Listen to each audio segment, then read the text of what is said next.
podcast offering discussions and tutorials on nerdy topics for people who aren't necessarily nerdy themselves.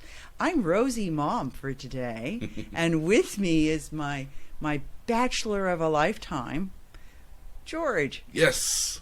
Okay. We're switching places today. Yes, we are switching places today, and we're actually going to give a primer for nerds who are forced to watch an episode of The Bachelor or Bachelorette. Ooh, this will be very interesting. Yeah. So, little B notes to most of our listeners. I actually am I've been watching Bachelor and then Bachelorette since it first started. Missed a couple seasons in the early times, but watched the first 3 or 4 and then skipped a couple and then got back into it. And George watches with me every Monday. And the fascinating thing for me is that he's extremely astute in sort of picking up on what's happening. On what's happening. So it's fun fact. So Bachelor has existed. Started in 2002, so it's been 18 years. Damn. Yeah, it's 18 years. There have been 24 Bachelor seasons. The first couple of years, they actually ran with, the first 4 years, they actually ran with 2 Bachelor seasons a year. Okay. And then didn't start Bachelorette until their 5th year. So there have been 24 seasons of The Bachelor, 16 seasons of The Bachelorette. Okay. The schedule works, they actually film, Bachelor films from September to November, starts airing in January, finishes airing in March. Okay. Bachelorette actually has a much tighter schedule. It will start filming actually 2 weeks from now. So it'll start filming a week after Bachelor ends airing. So it'll start filming in mid-March. It'll end filming the first week of May, start airing the first week of June. So it's got a much tighter editing turnaround. That is rather short, actually. Yeah, it is short.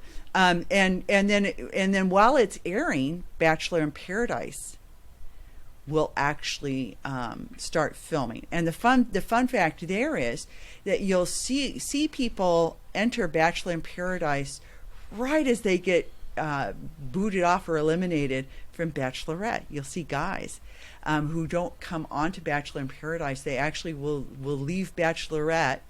It finishes in May, but while it's airing, it'll look like they just left Bachelorette and just entered onto Bachelor in Paradise. So it's kind of a weird transition. Mm-hmm. Okay. Okay. Yeah. So, each season airs anywhere from 10 to 12 episodes. Well, really, that's it? It always feels longer. It feels longer, but it actually, if you'll think about it, it started airing the first Monday after New Year's. Yeah. And we will finish airing next Monday and Tuesday. So about 10 weeks. So it's actually, the Women Tell All episode was episode number 10. 11 and 12 will air on Monday and Tuesday, and that's a pretty traditional breakdown for it. If you're not used to the franchise, it's kind of an odd theme. You have a bachelor, and anywhere from 25 to 30, and the last couple of years it really has been closer to 30 every season. 25 to 30 contestants who are vying for his love and affection. So he's literally swabbing saliva. And these days with coronavirus, you kind of wonder about the whole thing. He's actually swapping saliva with, 6, 7, 8 girls on the same night. Especially once you get a couple episodes in and he's kissing everybody. Mm-hmm.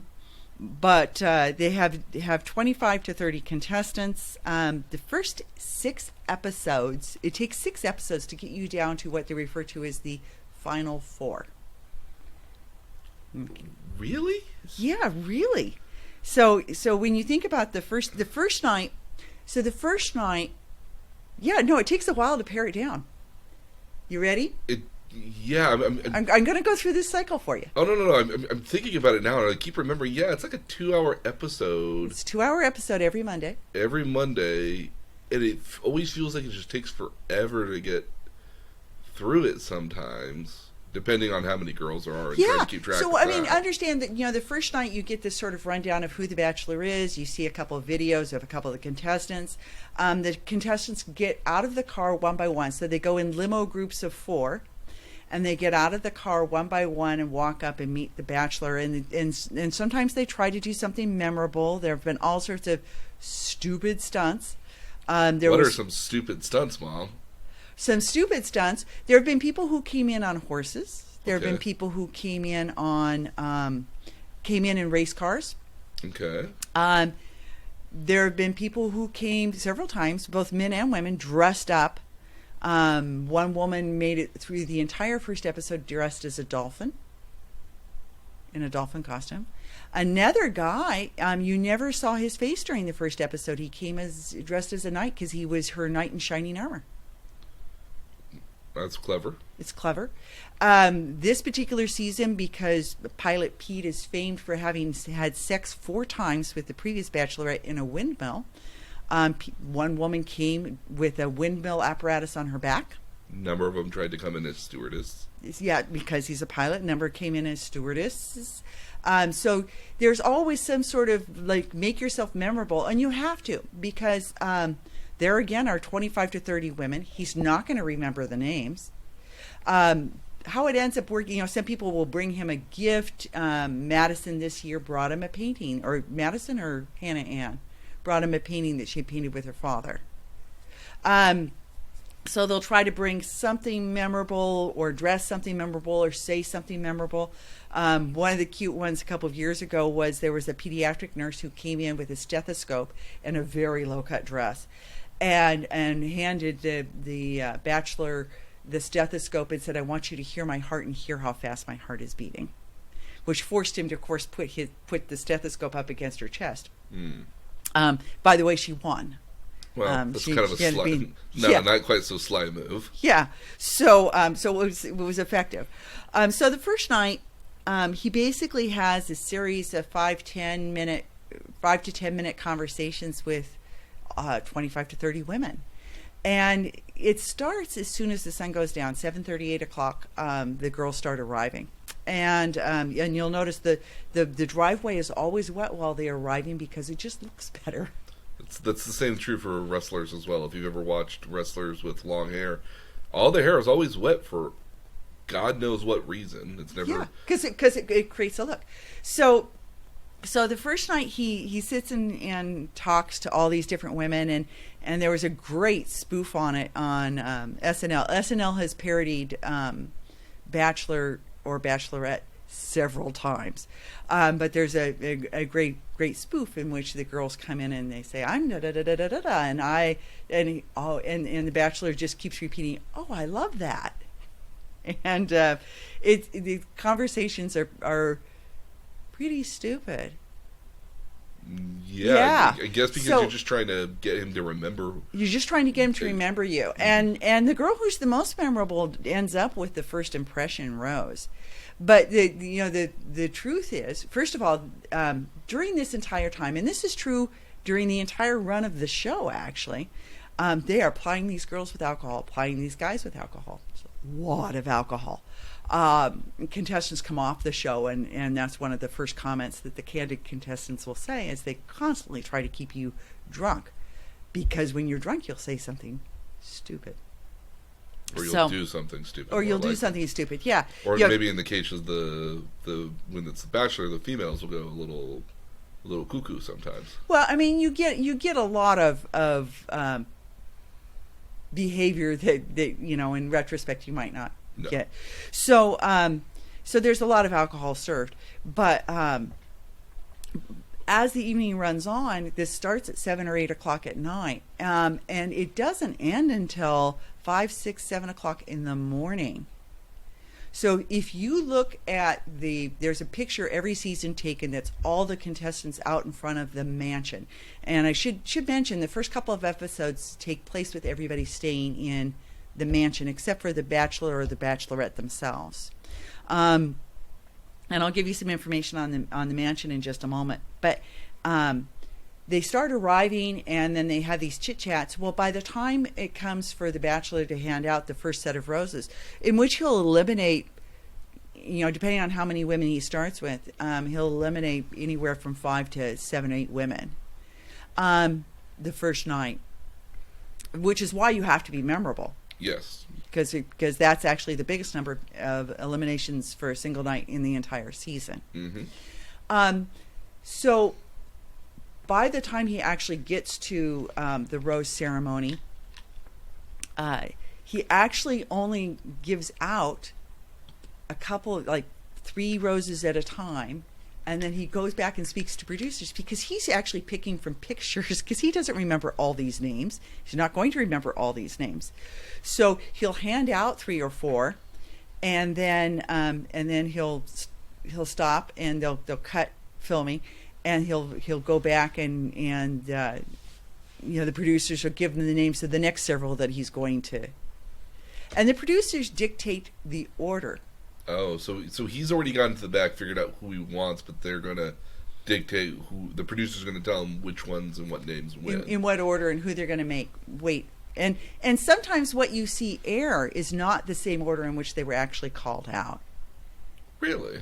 Yeah, there have been a couple of times when people have pointed out that somebody who shouldn't have already had a rose was standing in the stack of women with roses. With Okay. roses. So several times they've caught that people were edited out of order for specific reasons.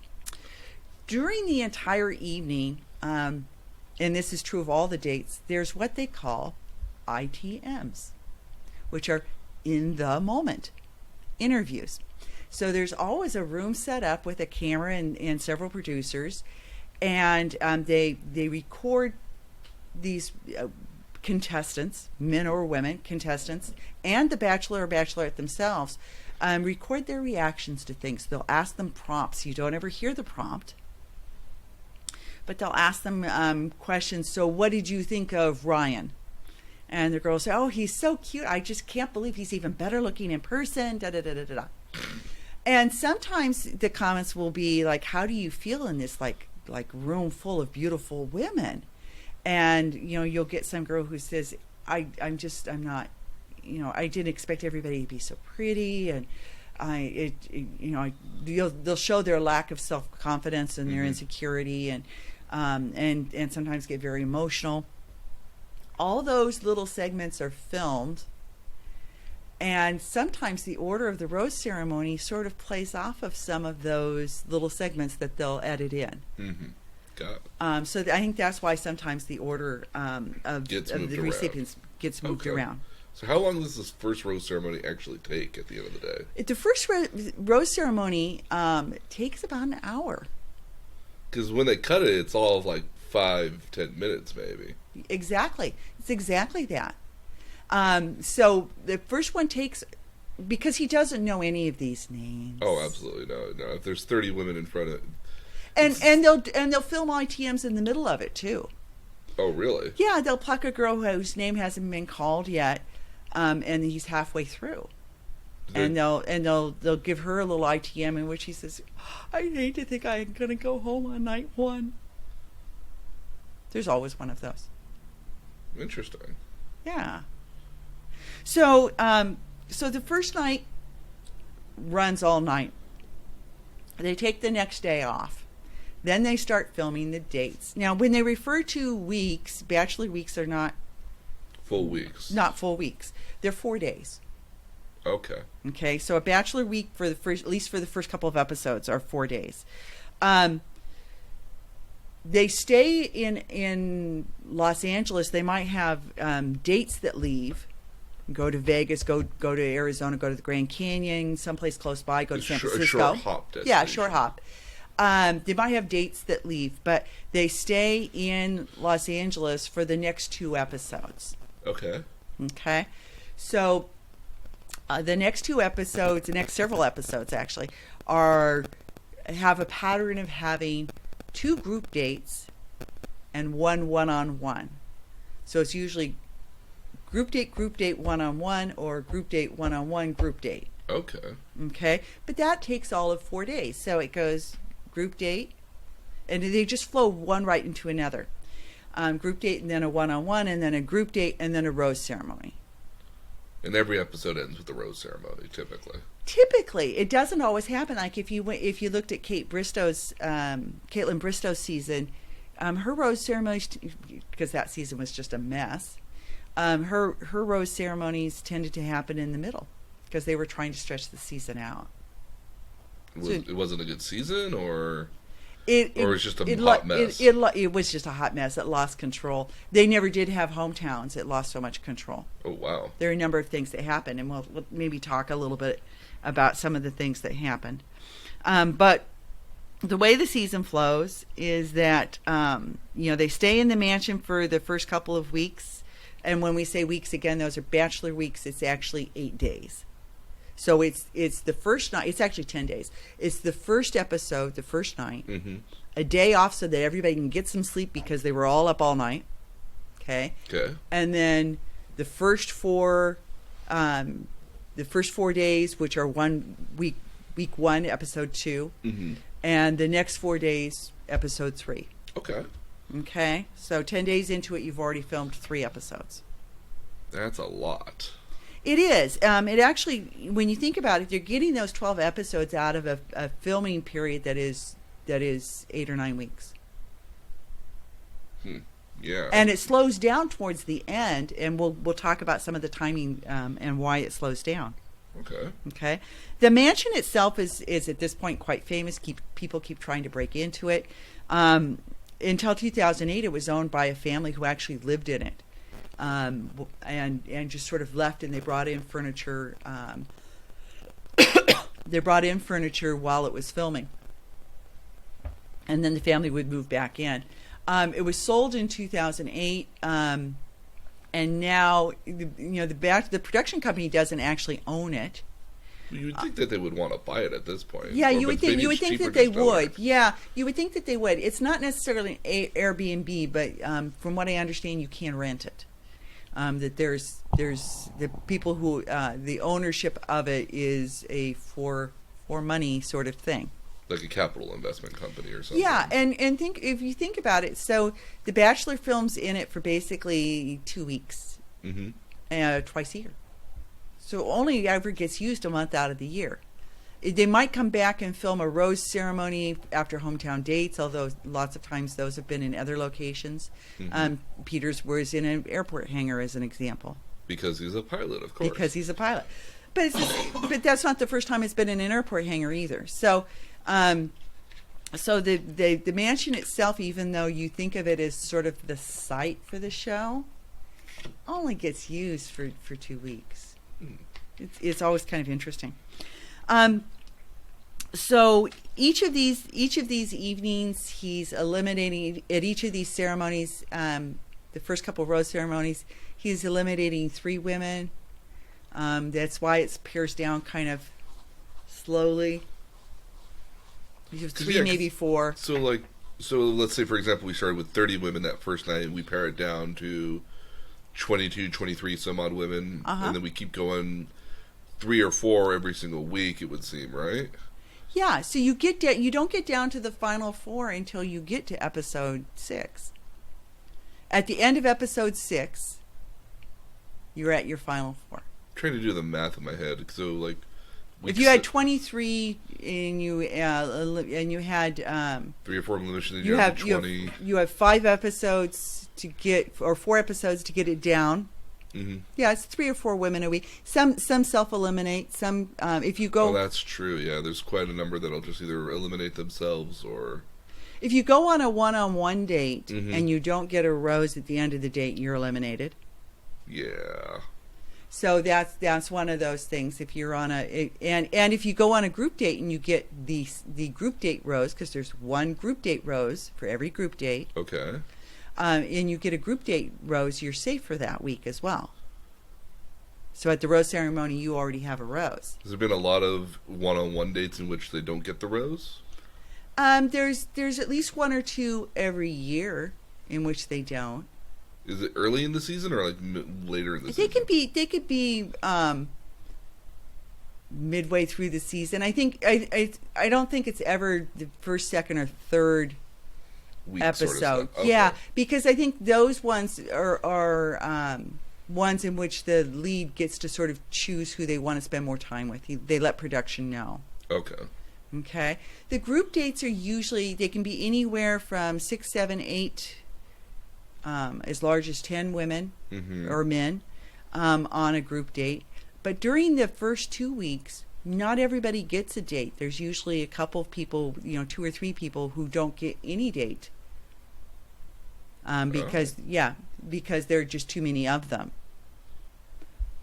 What happens is those people are like the next on the chopping block to get eliminated, or like a lot of times they're not. It's always kind of interesting to watch. A lot of times those are people that the lead already feels pretty secure about. So it's not necessarily a bad sign not to get a date, but you do kind of, I think, for the contestants that don't, I think they kind of feel like they fell behind because they're not building. Now, they do get time for the cocktail party before the rose ceremony to grab Peter and talk to him and spend some time with him. And they get a cocktail party after every date's usually like something they do in the daytime. And then some sort of evening event or a cocktail if it's like a group thing. Yeah, so every date has sort of a daytime activity. They've been really stupid things. Lately, they've been centered a lot around sex. Because Peter was no, not just Peter though. It's been several.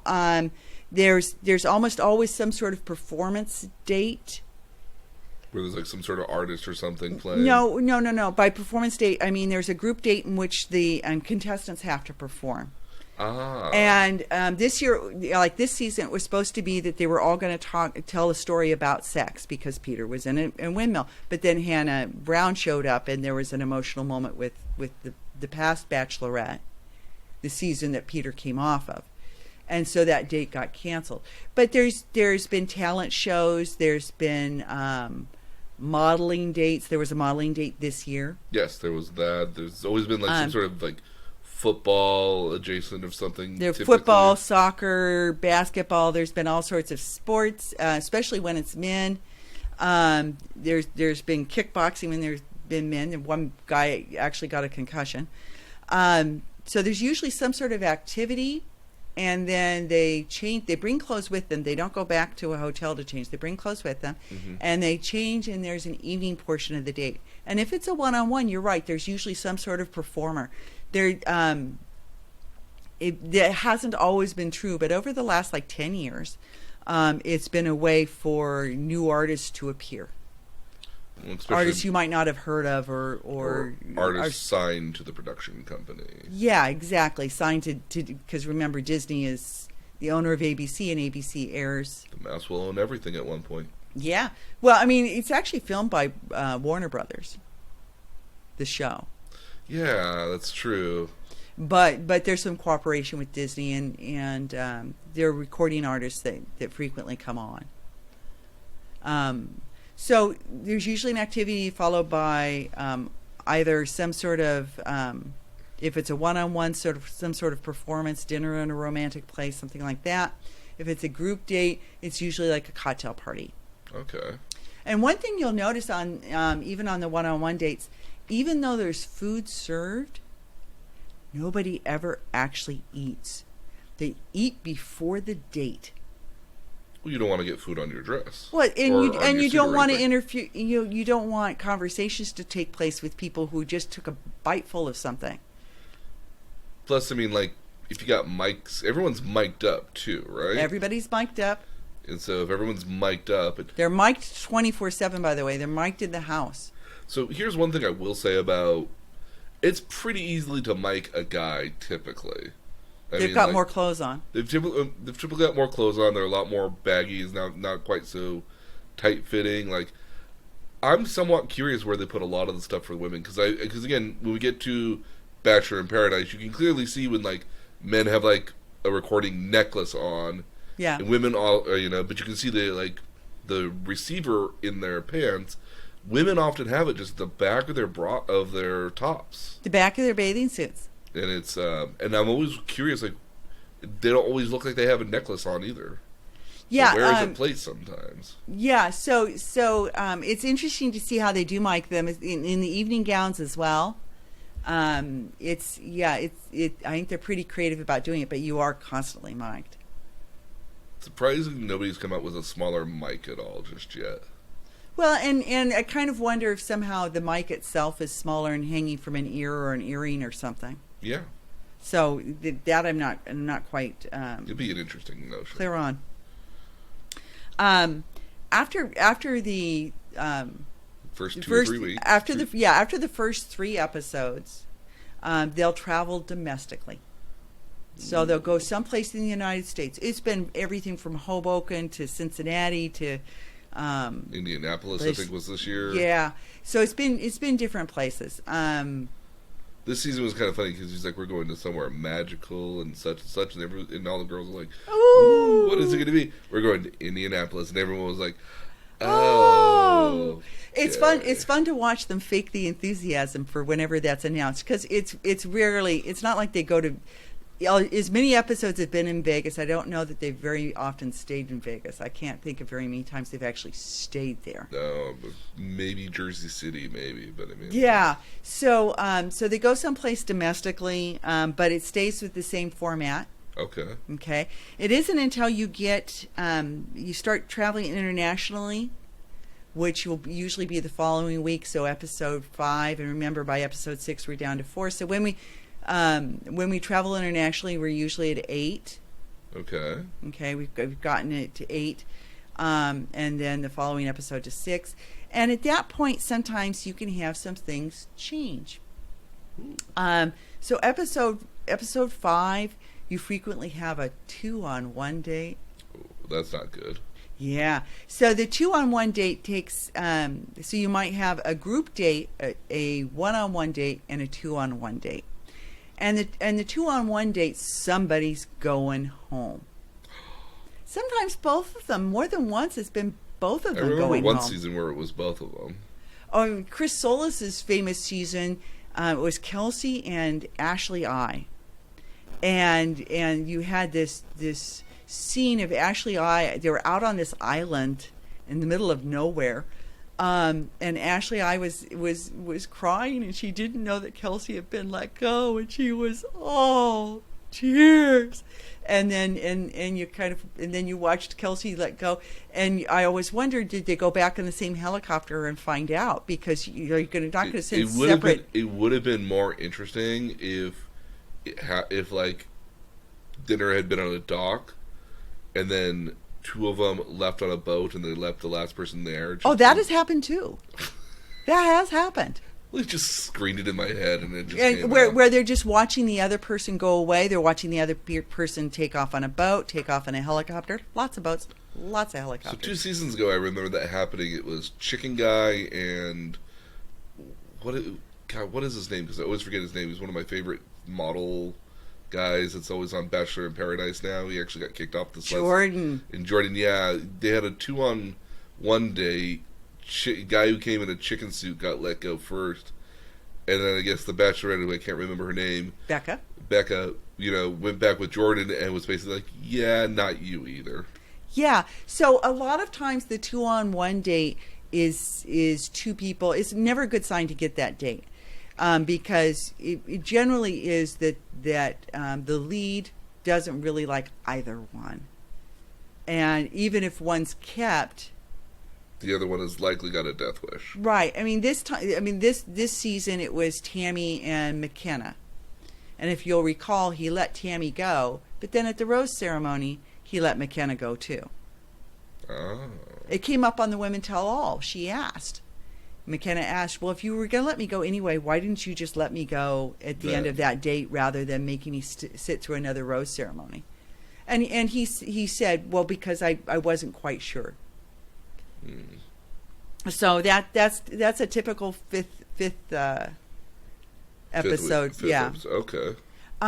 So the 6th episode, which gets you to the final 4, and the final 4 is a big thing because after that come hometown dates. Ooh, what is a hometown date? Well, we'll talk about that in just a second. So, okay. So usually on the 6th episode, you have several 1-on-1 dates, and again, if you don't get a rose on your 1-on-1, you're out of there.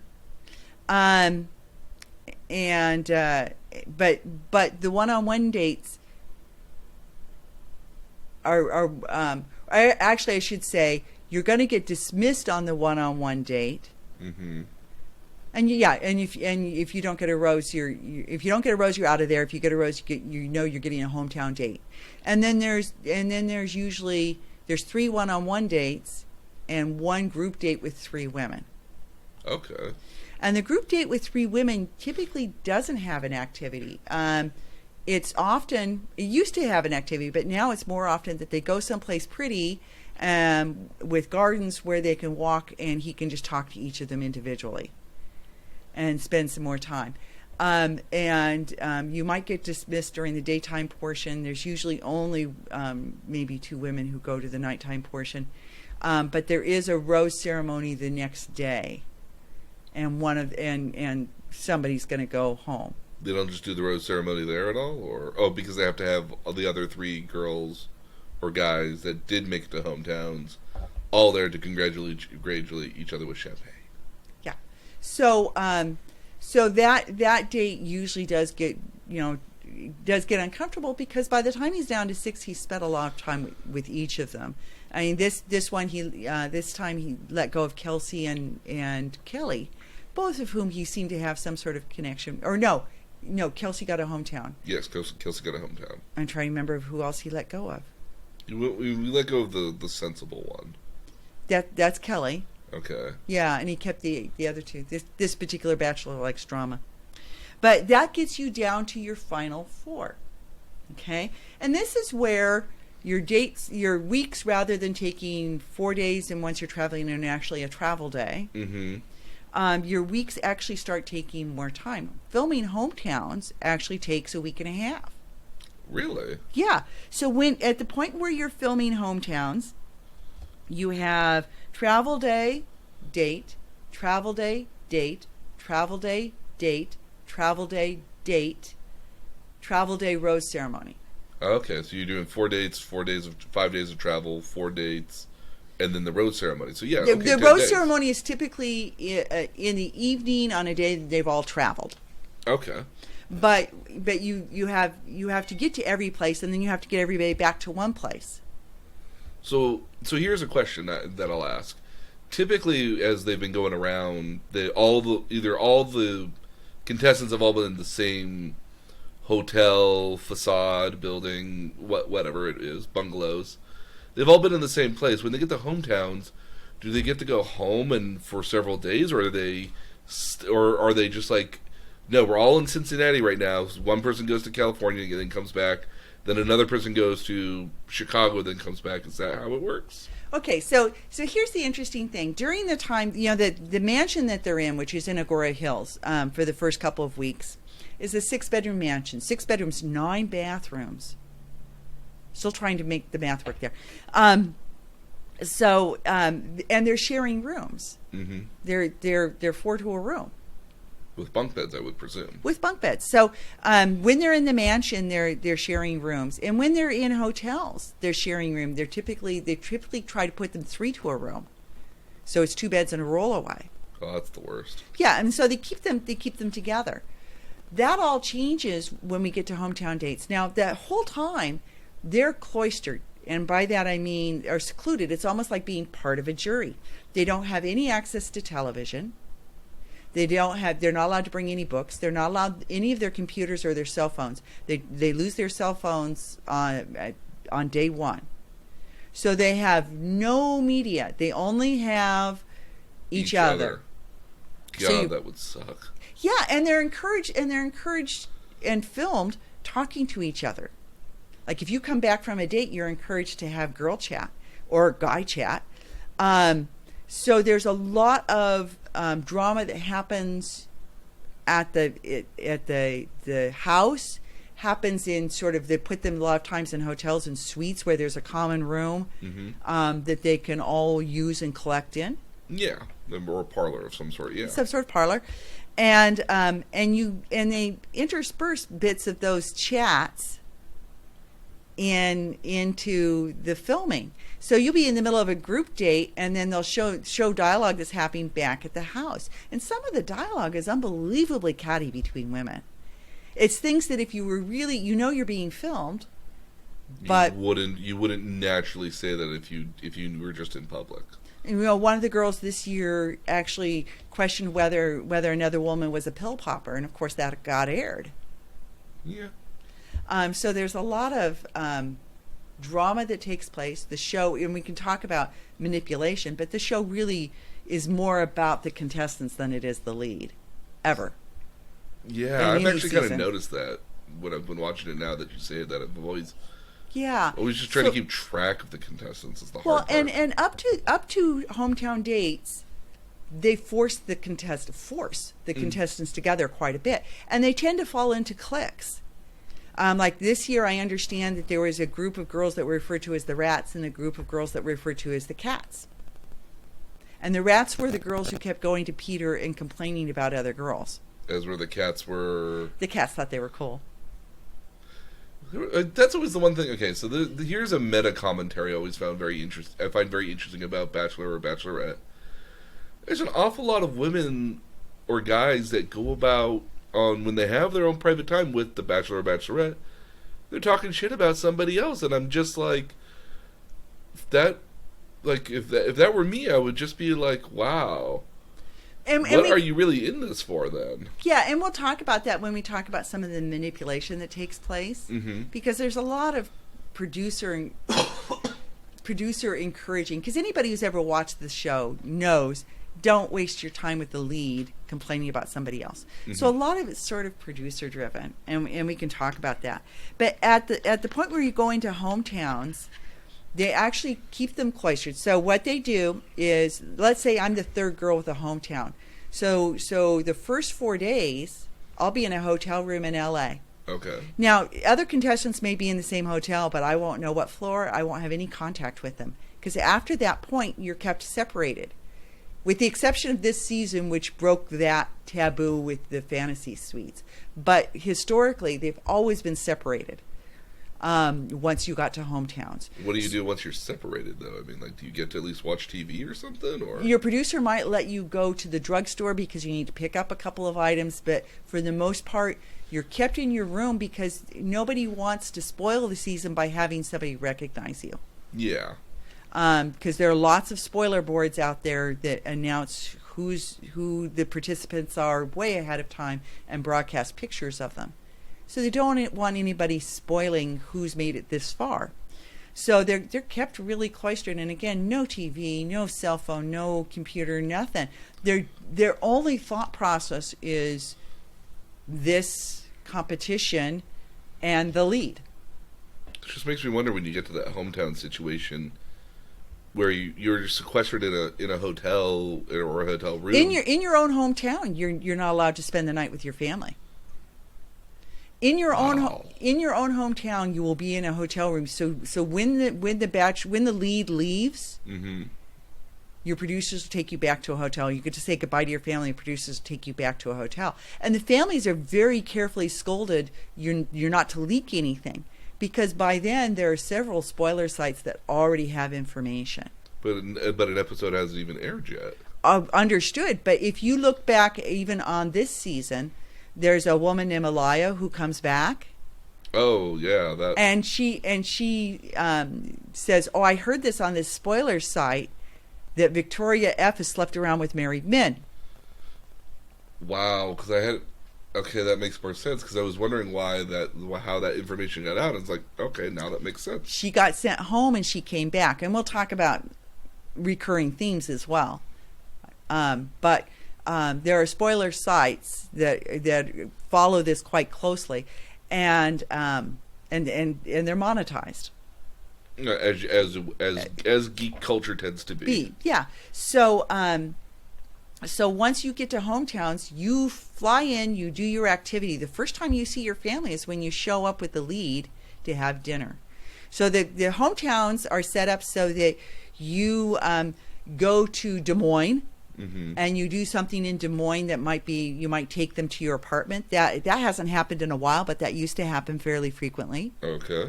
You might take them to your place of work. That hasn't happened in a while either, but that in the past has happened. Take them to meet your friends at a bar. Go bowling. Some sort of carnival that might be there at the time. By the time that they're down to 8, really, the staff of The Bachelor is already working with logistics for where they think they pretty much know 3 of the 4 girls that are going to get hometowns. They're pretty confident, and they're working out logistics and meeting with families. Now, a lot of times when after the activity they go for dinner at the contestant's house, a lot of times those are Airbnb or rented houses, or the house of a family friend, the house of an aunt or uncle. It's frequently not the actual family's house. Because that information would get leaked online. That's actually not why. The reason why is because a lot of these families don't have houses that are, I shouldn't say a lot. Some of these families don't have houses that would broadcast well. Yeah. Yeah, there's some economics involved in there. In one season, the father was a judge, and his house couldn't be seen on TV because it posed a danger to him. Yeah, I'm just thinking of it right now. If it was our house, it's not exactly film friendly house. Well, we could clean it up. Yeah, I could remove the toys. But a lot of times it's actually at a borrowed, rented, somebody else's house, sort of thing. So once the dinner is over, and that family meeting usually consists of the lead talking to the father, talking to the mother. You'll see the contestant talking to one of their parents. The lead will talk to maybe a brother or a sister, aunt, uncle, grandma, some sort of other family member that's not paternal. Yeah, and then you'll usually see some sibling talking to the contestant, and what do you really think, and da da da da da. If he's talking to a father, he might ask for the father's blessing if they do decide to become engaged. That's rarely given, but sometimes it's given. And there's always a parent who says, "Well, but you're dating 3 other women. How do you really feel about my daughter?" And the lead can't let on with any of that information. No. Yeah. They usually try to obfuscate it or dodge the question. Yeah. I mean, sometimes they go very poorly. Sometimes they go very well. This season we had a very poor hometown. Well, we had a hometown where they didn't even meet the parents. Victoria's, they didn't even meet. They had a fight before. I would have loved to have seen that train wreck. Yeah, I would have too. So that went very, very poorly. There have been other times, like Sean Lowe's season. Dez's brother went after Sean with, how you date my sister, and basically made it very clear he didn't like him, and made the hometown the dinner very unpleasant. And Sean let Dez go for that reason.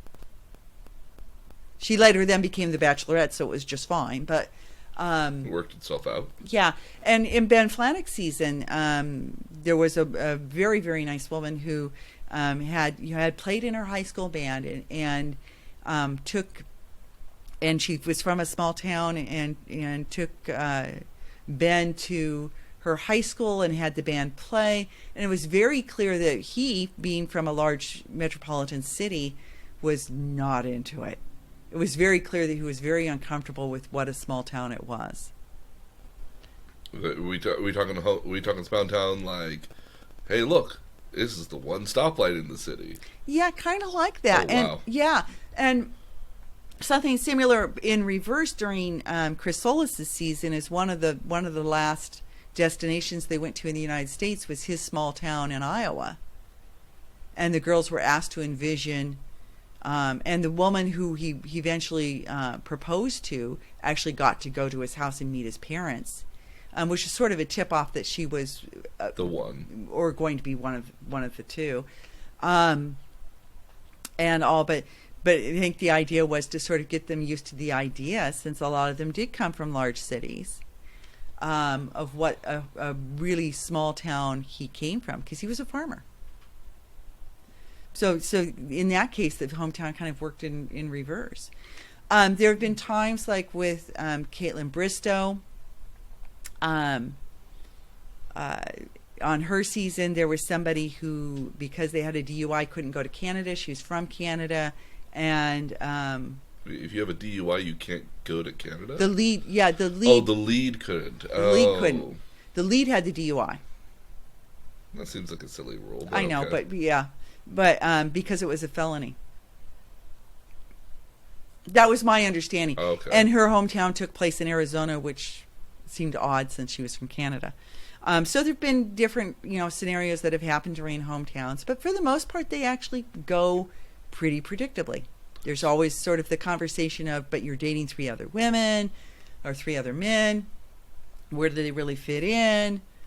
But I like you a lot. Yeah.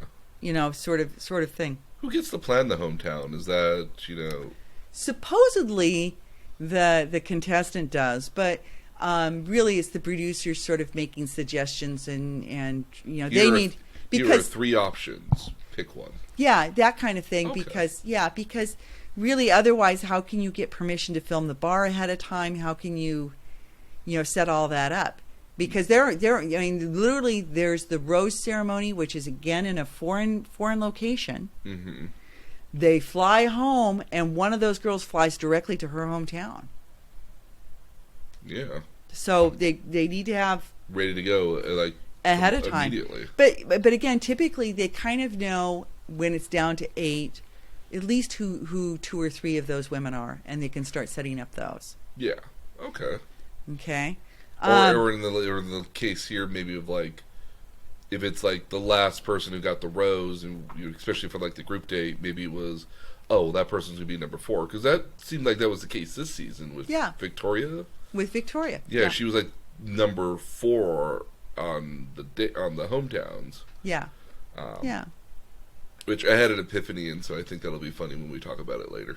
Okay, all right. I think I know how the season ends, unfortunately. Oh, you do? Oh, I'm interested to hear that, because we'll talk about spoilers, but this season is unspoiled. Ooh, good. Which is interesting and not typically true. So the big controversy, and this was even true in the first season, is the fantasy suites. Ooh. So the fantasy suites, they all fly to some exotic location. Typically at this point, the contestants are in separate hotels. This one was weird. Separate, this year. yeah. So this year, because of specific circumstances where they wanted to force a situation, an uncomfortable situation, they had them all in the same suite and sharing the same space. Okay. This is the first time that's happened. They used to keep them in the same hotel, but on different floors. But during one season, the season that Shane Lamas was on, the other one of the final 2, and Shane Lamas was the winner of her season. Shane Lamas came back from her group date her fantasy suite date, and was out on her balcony talking to her producer, and the woman on the balcony directly above her overheard the entire conversation as she was getting dressed to go on her fantasy suite date. Was that intentional, or? It was not intentional. And after that, they actually went to keeping them in different hotels. They went to keeping them in entirely different facilities, to make sure they stayed separated. Because listening to the woman who slept with your guy the night before mm-hmm. might not be great romantically for your date. Yeah. Yeah. There might be a little tension there. So the final 3 are given fantasy suite dates, and those consist of a full day of activity, and then they change clothes and they go to an overnight location, very romantic, but always in a place at a hotel, basically at a resort. So you can get to the bungalow. So the way it works timing wise is there's a travel day to get to wherever their location is. Mm-hmm. There's an overnight date, a day off, an overnight date, a day off, an overnight date, the rose ceremony. Oh, so they actually do take a day off break? Yeah, so it used to be that it went directly from one overnight date to an overnight date to an overnight date. That can be kind of toxic for the Bachelor or the Bachelorette to have to do that. Yeah, so it and people got pretty icky about the idea, but you slept with her the night before. You slept with her last night. Yeah. And you're sleeping with me tonight. And the other half of it is that you probably didn't get a whole lot of sleep, and so your lead is becoming extremely tired. Yeah, that makes sense. So after the first couple of seasons, they went to fantasy suite, day off, fantasy suite, day off, fantasy suite, rose ceremony. So just 2 episodes here makes it seem like it takes the better part of almost 3 weeks to do it all. Right. So and then the last episode takes a full week to film. Mm-hmm. So you've got those first couple of weeks where you're basically almost producing 2 episodes in a week. It's really crammed in. But then your last episodes take, as we said, hometowns take 10 days. And then the fantasy suites take a full week. And then there's a process for the last couple of dates as well that take 5 days. So 5 or 6, actually. 7 because there's a rose ceremony. Yeah, I'll walk you through that. Okay. So at some point during dinner, and again, no meal's ever actually eaten. It looks like there's a meal there. There's a meal served. Production eats it later. I don't know if I want to eat a meal that it's been sitting under cameras, or somebody was hovering over. Yeah, well, Right?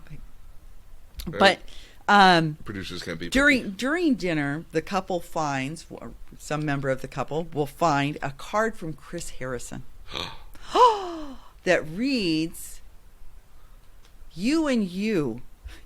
Here is a key. If you decide to forgo your separate rooms, please enjoy a night in the fantasy suite." And the idea is that the fantasy suite is the first time that they can actually have conversations that aren't taped. The idea is that you're going to have sex. Of course, that would make the most sense. Yeah, but there have been various reactions over the years to the fantasy suites. Now, for a lot of viewers, there's always this game they play of, okay, everybody went in the suite, but how many of them actually slept with them? Because most of us would have emotional problems with the concept of having sex with somebody or being proposed to by somebody who had sex with somebody else the night before or a couple of days before, the previous week. That's just not a very romantic thing to think about. Comes into play this season, but often comes into play. Okay. This isn't the first time.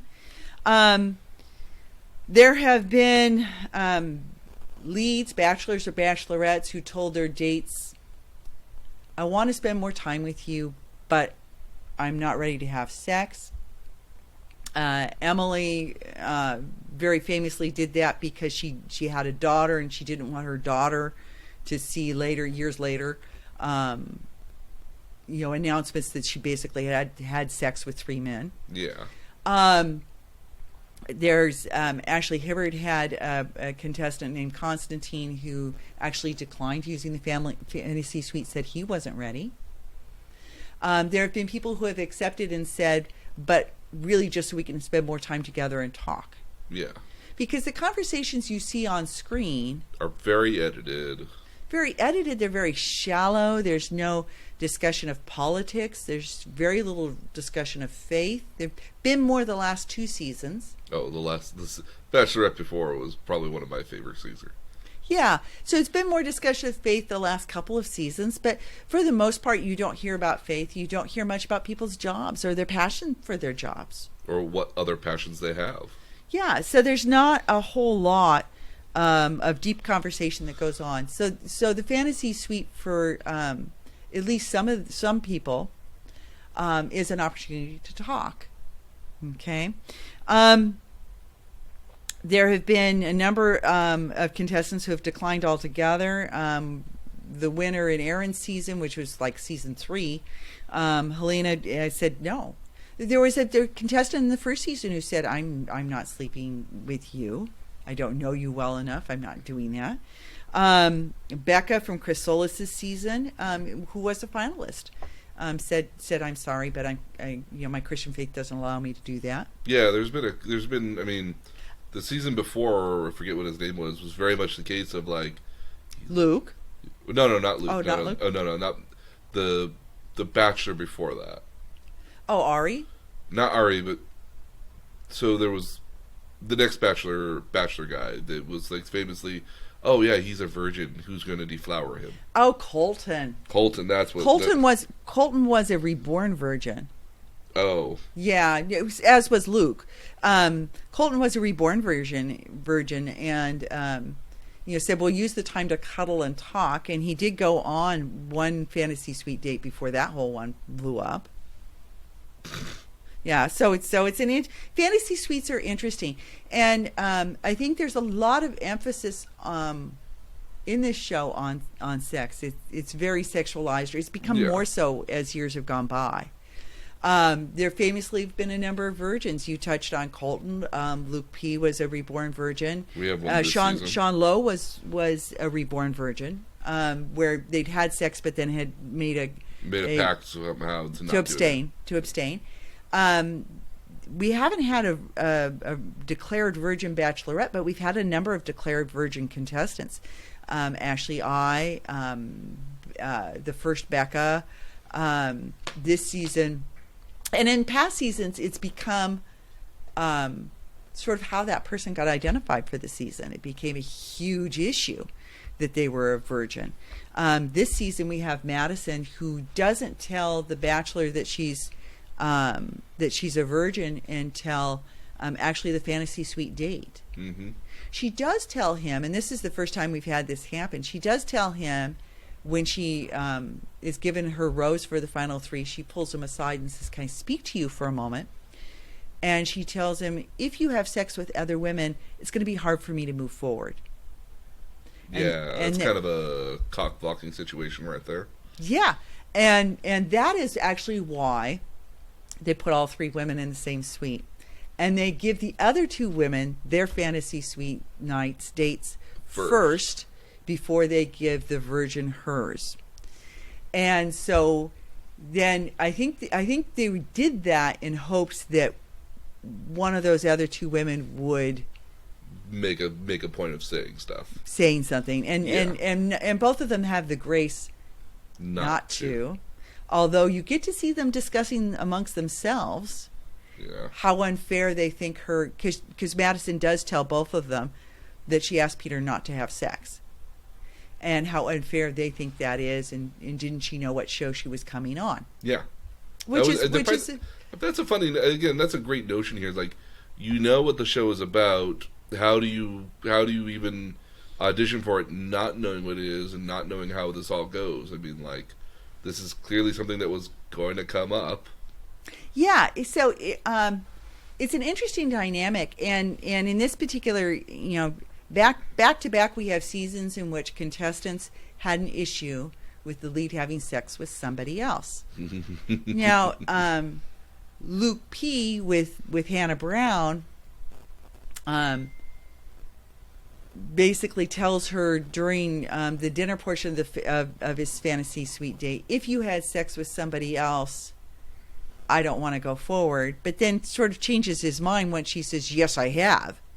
And how dare you slut shame me? Oh, I thought that was on the Hometowns.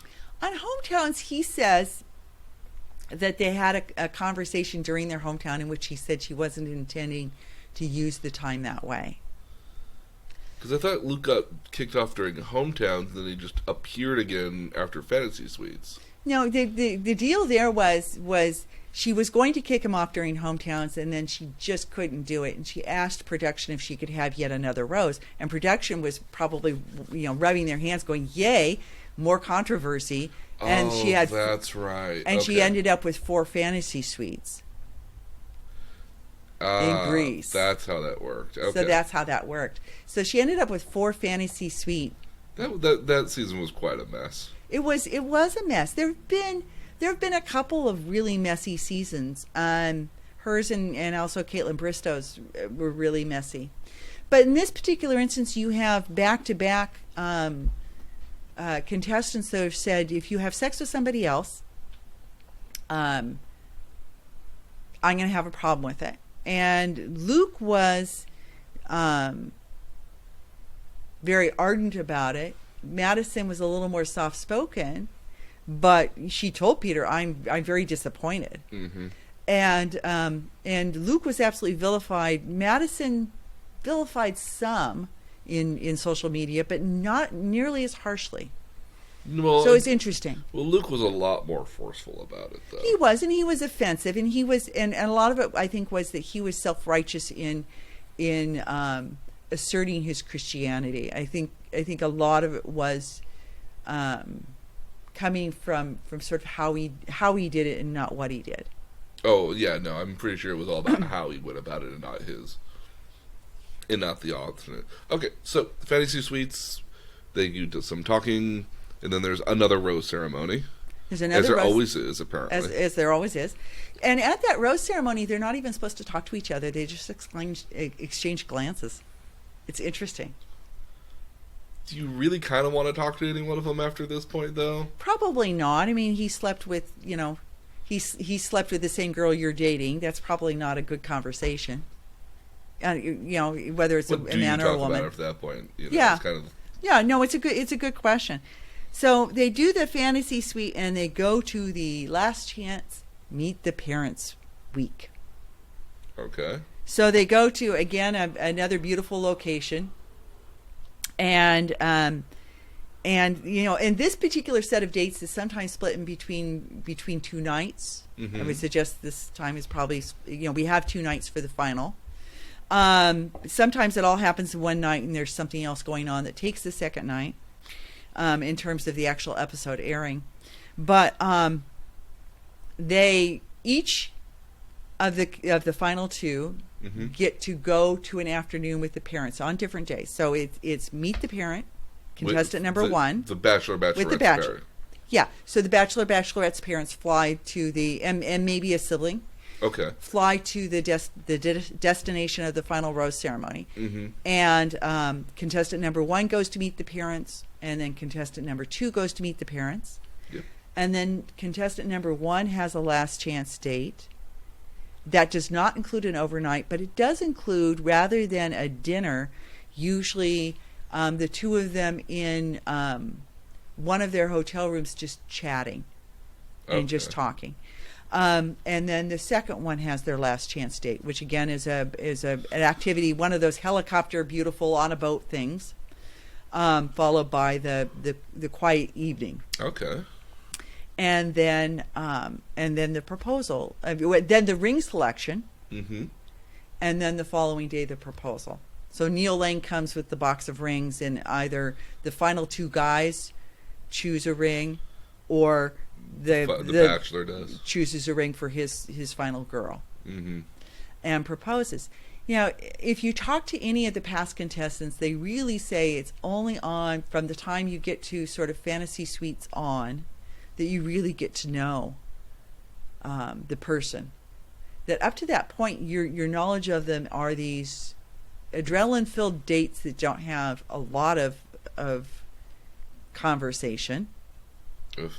Yeah, these adrenaline-filled dates, with lots of producers around, and it really isn't until you get to those last 2 weeks, because the fantasy suite week takes again a full week. And then the last week takes 5 days. Okay. And it really isn't until that time that you really actually get to know them. Because you actually have time to actually do it. Have time, yeah.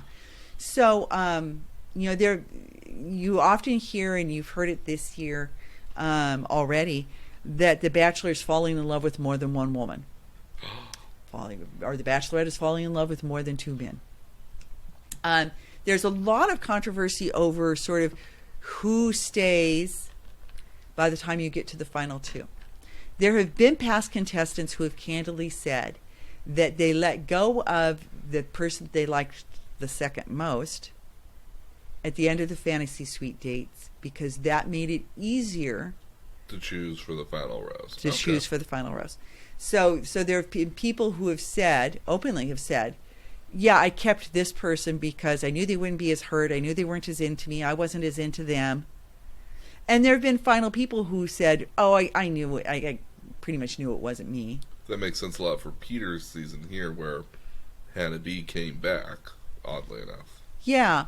So, I mean, there've been any number of cases where it was so obvious who the lead was choosing. I mean, that's why Caitlin Bristow's season fell apart, was because she even made the mistake.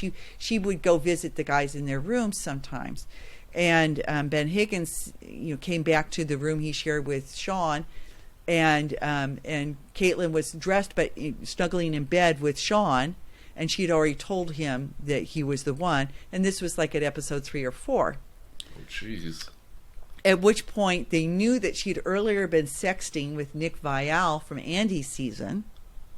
And to keep the whole thing from blowing up even further, because a lot of the guys at that point were just phoning it in because they all knew, they brought Nick Vial in, and he was the surprise contestant who came on episode 4. I think they were still domestic when he came, and came in as sort of a ringer that she already kind of knew.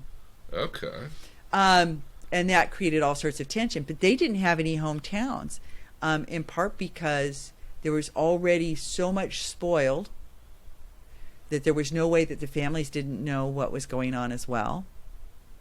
And they stayed in Ireland the whole time and never did come back.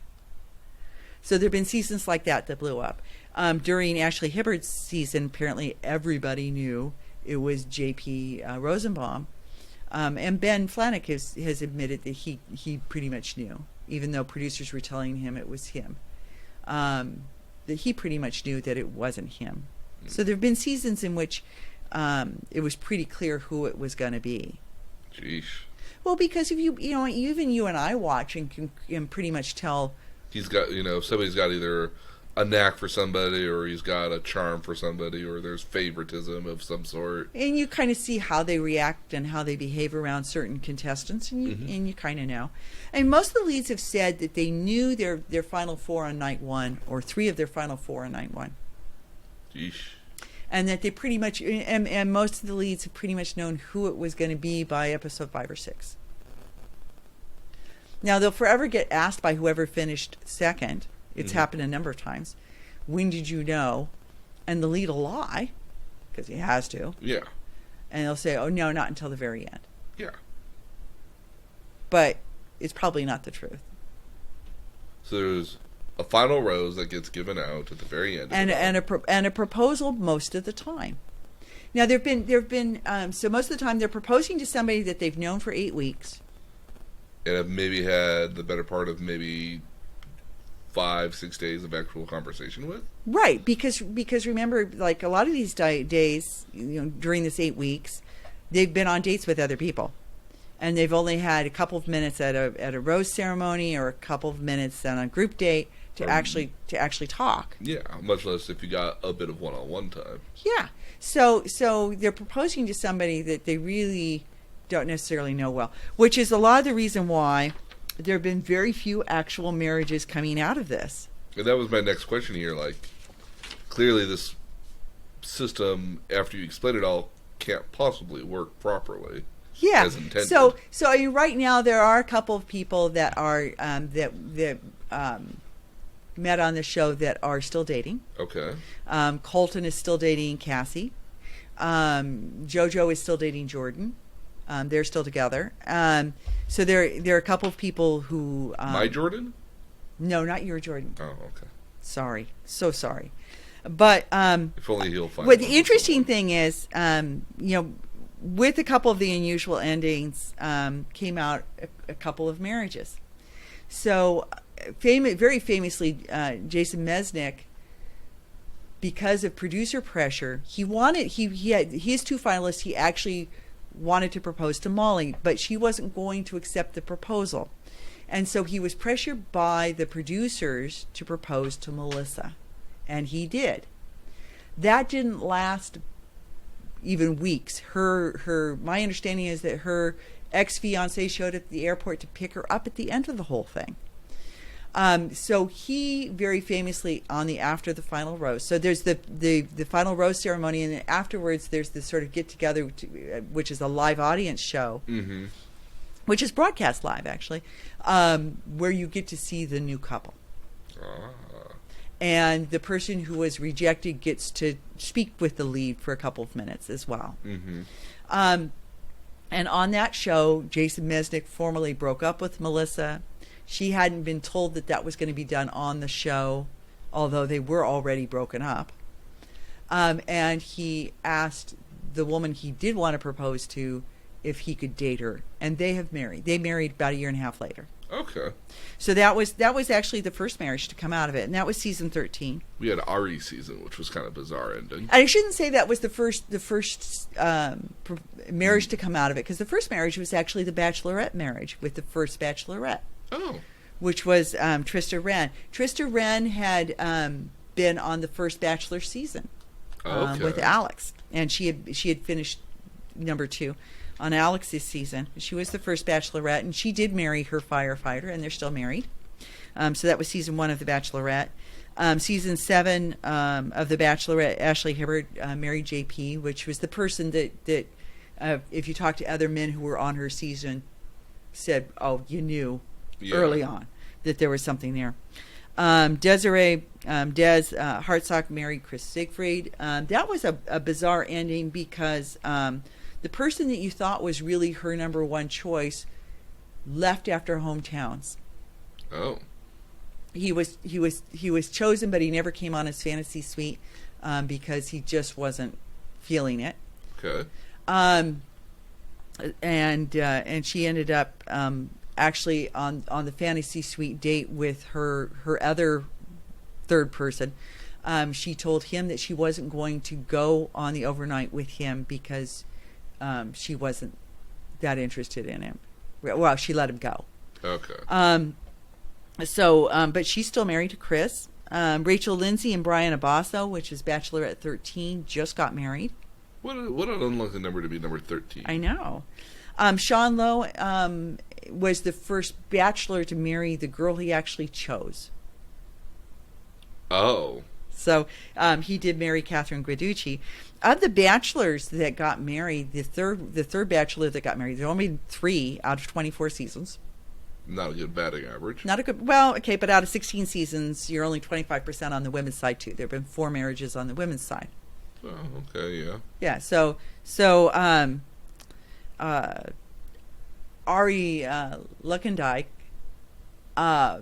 chose Becca, and then after, and I think under pressure from his parents at the Meet the Parents said, "Oh, she's the best choice for you," and I think of sorts she was kind of the safe choice, but he chose Becca, and then 4 or 5 weeks afterwards changed his mind and wanted. He asked Becca for permission to call Lauren. Well, during that call, he of course said, you know, if I wanted to date you, would you date me? If I wanted to propose to you, would you accept my proposal? And she said yes. So they made him film a safe house visit. And this is an interesting thing. So filming ends for The Bachelors in November, but it doesn't begin to air until January, and it doesn't finish airing until March. That's 4 months of being engaged to somebody that you can't see. Wait, you're engaged to somebody that you... So you mean that after you get the final rose, you don't get to see the other person for 4 months? Well, the deal is, after you get the final rose, you get to spend 2 or 3 more days together. Okay. And then you all go home. You can't be with that person because then it would leak out, right? Oh, my goodness, that's right. Yeah. So they have safe house visits where they each fly in someplace. And most frequently they're in Palm Springs. They have safe house visits for a weekend, or happy couple visits. Yeah. Where they get to see each other, and they have one of those every 3 or 4 weeks. Wow. But that's it. Now, there have been spoilers that have come out of those safe house weekends. Well, let's finish up to talk about Ari and Becca just real quick. Okay. So Ari and Becca are scheduled to have a safe house visit There's producers there. There's cameras there. They aren't typically filmed, but the Bachelor says, "Oh, we just want to kind of air this at your after the final rose." And Ari comes in, and they film him telling her that he wants to see Lauren, and she says, "I don't think that's appropriate." And but I really miss her. Well, but you're engaged to me, and he breaks it off, and it's so uncomfortable because the cameras won't leave. She doesn't want to talk to him. She understands. Okay, he's going to go be with the other woman. Mm-hmm. And the cameras just follow her around the house while she's trying not to talk to him. And the producers keep telling him he has to go back in.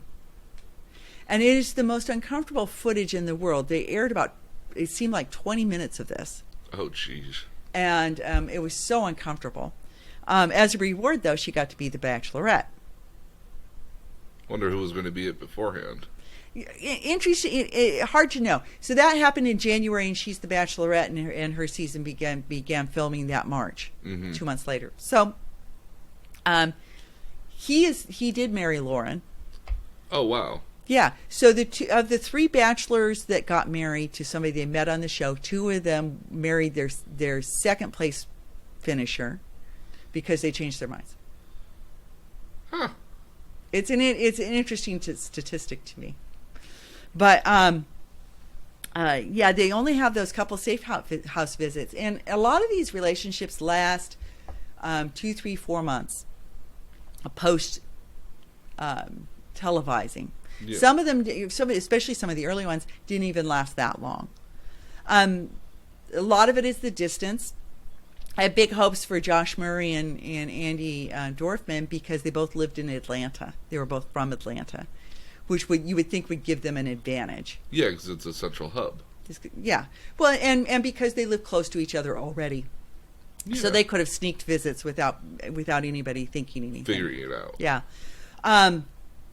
But some interesting leaks and spoilers have come out of that as well. Becca and Ari, actually, we knew that Becca was the finalist with Becca and Ari because they both took pictures and posted on Instagram during the visit, and you could tell that the backyard they were in was the same backyard. Oh. Okay. Caitlin and Sean posted supposedly accidentally. Caitlin was really pissed at the way her season was manipulated, so you wonder how much of an accident it was. But accidentally posted a Snapchat of the 2 of them snuggling in bed. That's not good. So, and people have been filmed. Ashley was filmed going into a hotel, and a couple of minutes later, JP went to the same hotel. So, safe house visits have unfortunately caused a couple of times. I think they're just trying to be more careful about how they do them now, but they've created a couple of leaks. Which brings us to spoilers. There are lots of people who will spoil it out there. The most famous is Reality Steve, and I think he gets things first. He had the Jason Mesnick thing first and leaked that.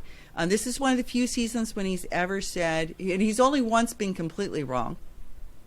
This is the first season I can remember where he said, "I honestly don't know. This is what I think happens, but I honestly don't know for sure." 1 year he was sent a video that somebody took on a plane as Nick Viall got on the plane. He'd just gotten his phone back from production. He got on a plane and he was talking to his parents in his seat before the plane took off. And somebody managed to recognize him and videotaped the whole conversation, which was him saying exactly what ultimately happened. He said, she chose the other guy. But I think it's going to be a mess because he's got real anger issues. And he said some very unflattering things about Josh Murray. And I think she really made a mistake. And somebody filmed that and sent that to Reality Steve. At a steep price, I would hope. No, I don't think he pays people for the information he gets. He's just a clearinghouse. Oh, okay. He gets a lot of backstories about contestants as well.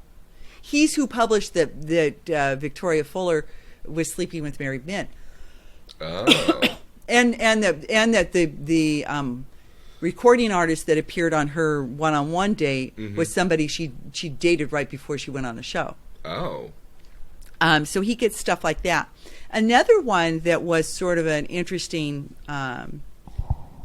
spoiler was when Becca, the Kufrin, was the lead. This is the Becca that Ari had switched his mind on. Yeah.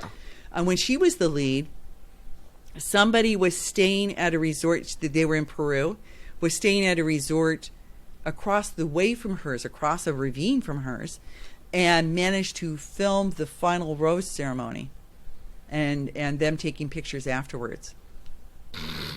With a telephoto lens, I hope. With a telephoto lens, and that's how that one got spoiled. So the show has had its share of controversies. Yeah, we've mentioned a couple of them. We've mentioned a couple, and the environment is referred to as the bubble. Contestants frequently come out of it, and this is especially true if you can catch one of the podcasts that's not sort of Bachelor Nation. Okay. There's a real difference between podcasts and blogs on The Bachelor and The Bachelorette. There's Bachelor Nation ones, which never spoil and really only present the company line. Okay. And then there are sort of the freelance ones. The ones that are like you and me at the end of the day. Right, yeah, like Reality Steve. But contestants that have gone on sort of the freelance ones, Olivia Cardariti is another one, another good independent one. The people that go on those will openly say that the minute they left the show, they realized that they weren't in love with this person. It was, sort of created by the environment in which you're not allowed any other stimulation. Yeah. And they had no problem getting over. It's somebody they knew for 8 weeks. Coachella has proved that, I think, actually. Yeah, Coachella does prove that. Coachella, by the way, is something referred to in Bachelor in Paradise as the place that everybody hooks up. They drink a lot. They're forced to have these girl chats and guy chats. When they film the in the moments, those are very very forced by producers who will prompt with questions. And what you see portrayed, what you see shown on television, may not even be the answer to the question that was being asked, because a lot of times they take those and they parse them. Yes. And the other thing they frequently do is they'll film after footage. They'll have the same props will travel with them for the ITM, so the same props are in the background.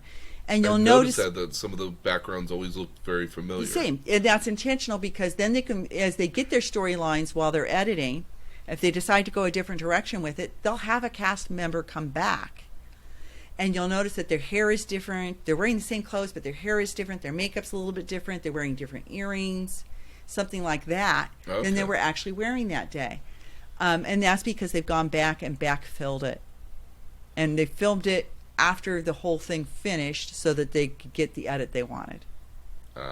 So there's those sorts of manipulation things. There's some other producer manipulations. You'll notice they've got different haircuts. They'll have different mustaches.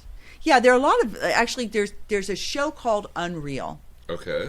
That is it's on cable, and one of the writers is actually a past Bachelor producer. And it is from the producer's point of view. And so how does this? This is like a just a. It's a spoof. It's a full-on spoof. Oh, okay. With storylines very similar to what you'd see on the real show. But it's from the producer's point of view. But it's from the producer, so you get to I would see. Be so interested in that, actually. So it's called Unreal, and you can get back episodes. Nice. And it shows you a lot of the manipulations that actually occur. There have been some horrible manipulations that actually occur. If you listen to Ashley Salter, who you'll remember is the girl who thought the pomegranate tree was onions. Do you remember her? Oh, vaguely. We were laughing at her. So she was kind of nuts. She's actually quite sane.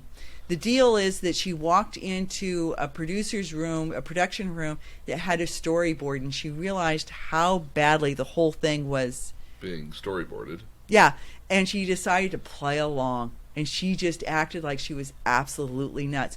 And the lead kept her, even though she was absolutely nuts, because there are producer picks. Yes, I call them plans. Yeah. So you can keep these girls you really like, but please keep also this, and this that are good story. Yeah. Good drama. I am of a firm belief right now that Victoria F. this season was a plant. She may very well have been. And they're willing to be plants. They sign a contract that says that they can be edited however they want. They have no control. They have no right to sue ever. Yeah. And they can't appear on anything without being sanctioned by the Bachelor for the first year afterwards. It would make sense. Yeah. So that's kind of how you know which podcasts are Bachelor Nation podcasts, because they'll have current contestants. Mm-hmm. And the other ones won't have access to them until that year has passed. Until a bit later, yeah. Yeah. Frankenbiting is a term I think that's kind of unique to Bachelor. And I've never heard that phrase before. Yeah, it's unique to Bachelor.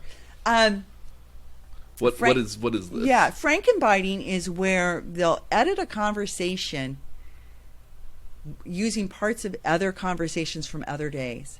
And if you look, you'll actually realize that you're only seeing the side of the speaker's face or the back of their head.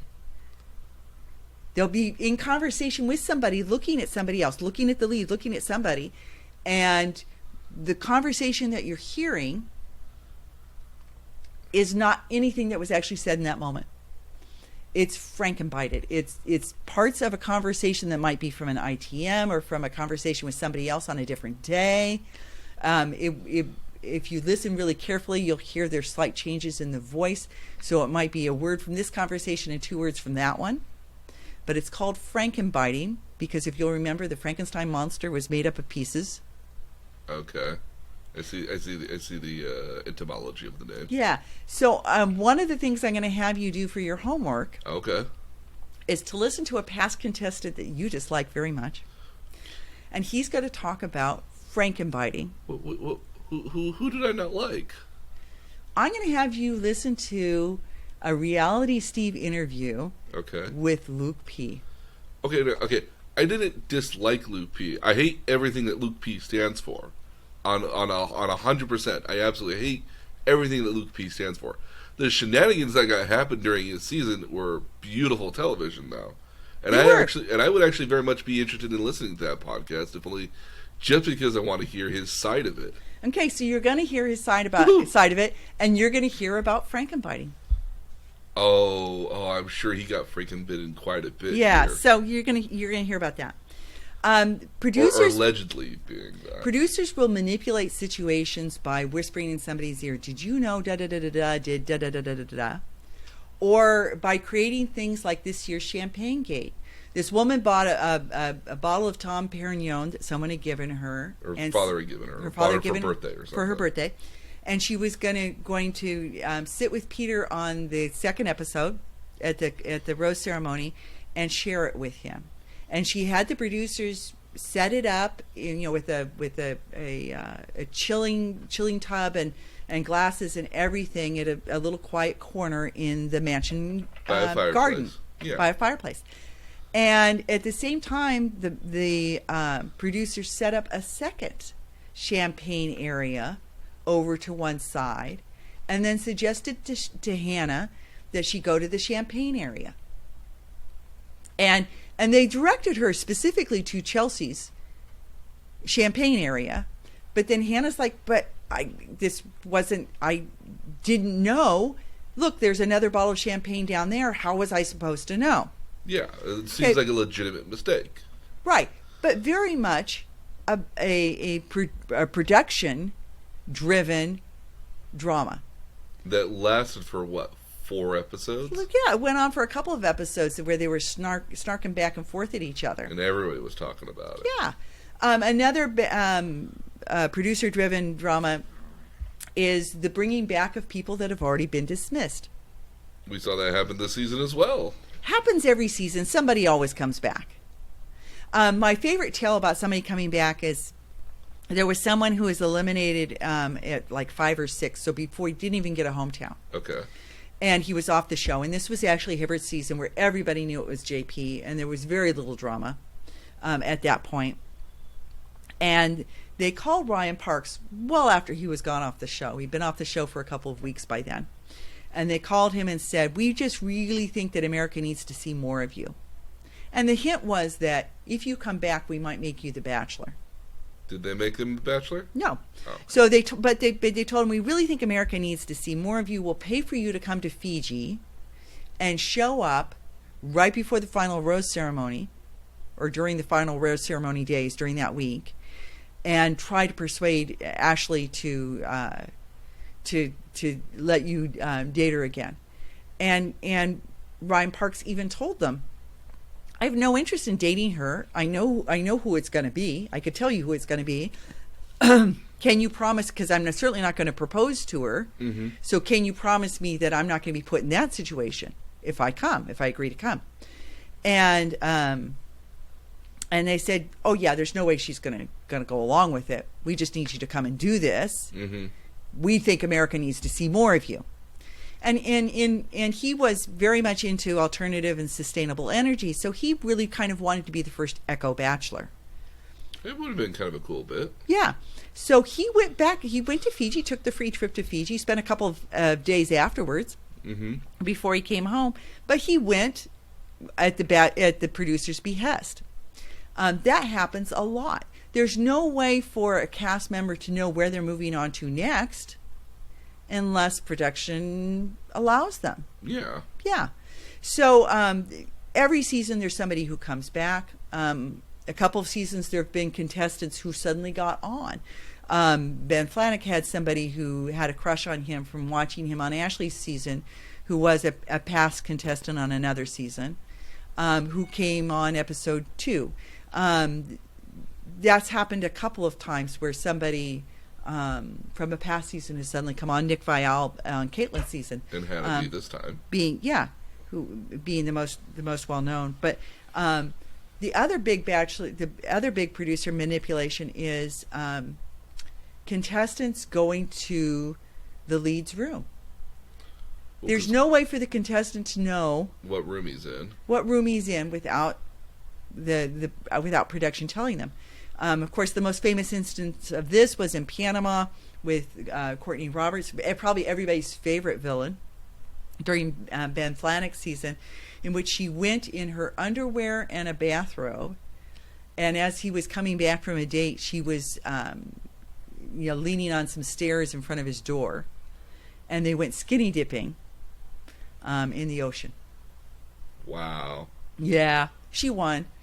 She was vilified. She was actually a legitimate villain. I think she was very snarky. She's great fun to watch, and her book is a great read. So as part of the show notes, we'll put a link to the book. Okay. So this sort of brings us to sort of the last topic, which you hear in conjunction with the Bachelor, Bachelorette, is people who are there for the wrong reasons. Yes.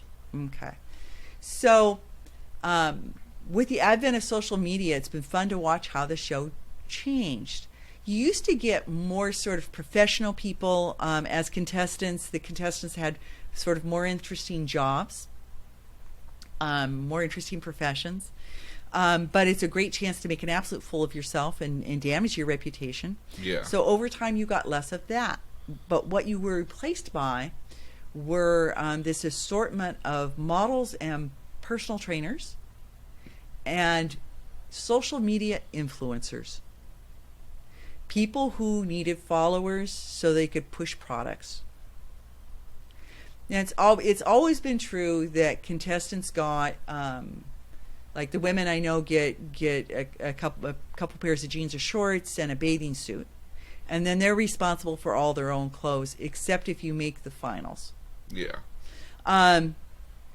But they have no problem getting boutiques or lines of clothing to provide them with clothes to wear. Yeah. And some of the blogs simply concentrate on the fashion and will tell you what it was that they wore and where to find it. Oh, absolutely. No, if you're in one of the women's seasons here, like that's a men as well, especially shoes. So it's interesting. So you have the advent of influencers where their only job is working social media and pushing products. Jordan would definitely be one of those guys. Yeah. So you have a lot of male models. You have a lot of female models.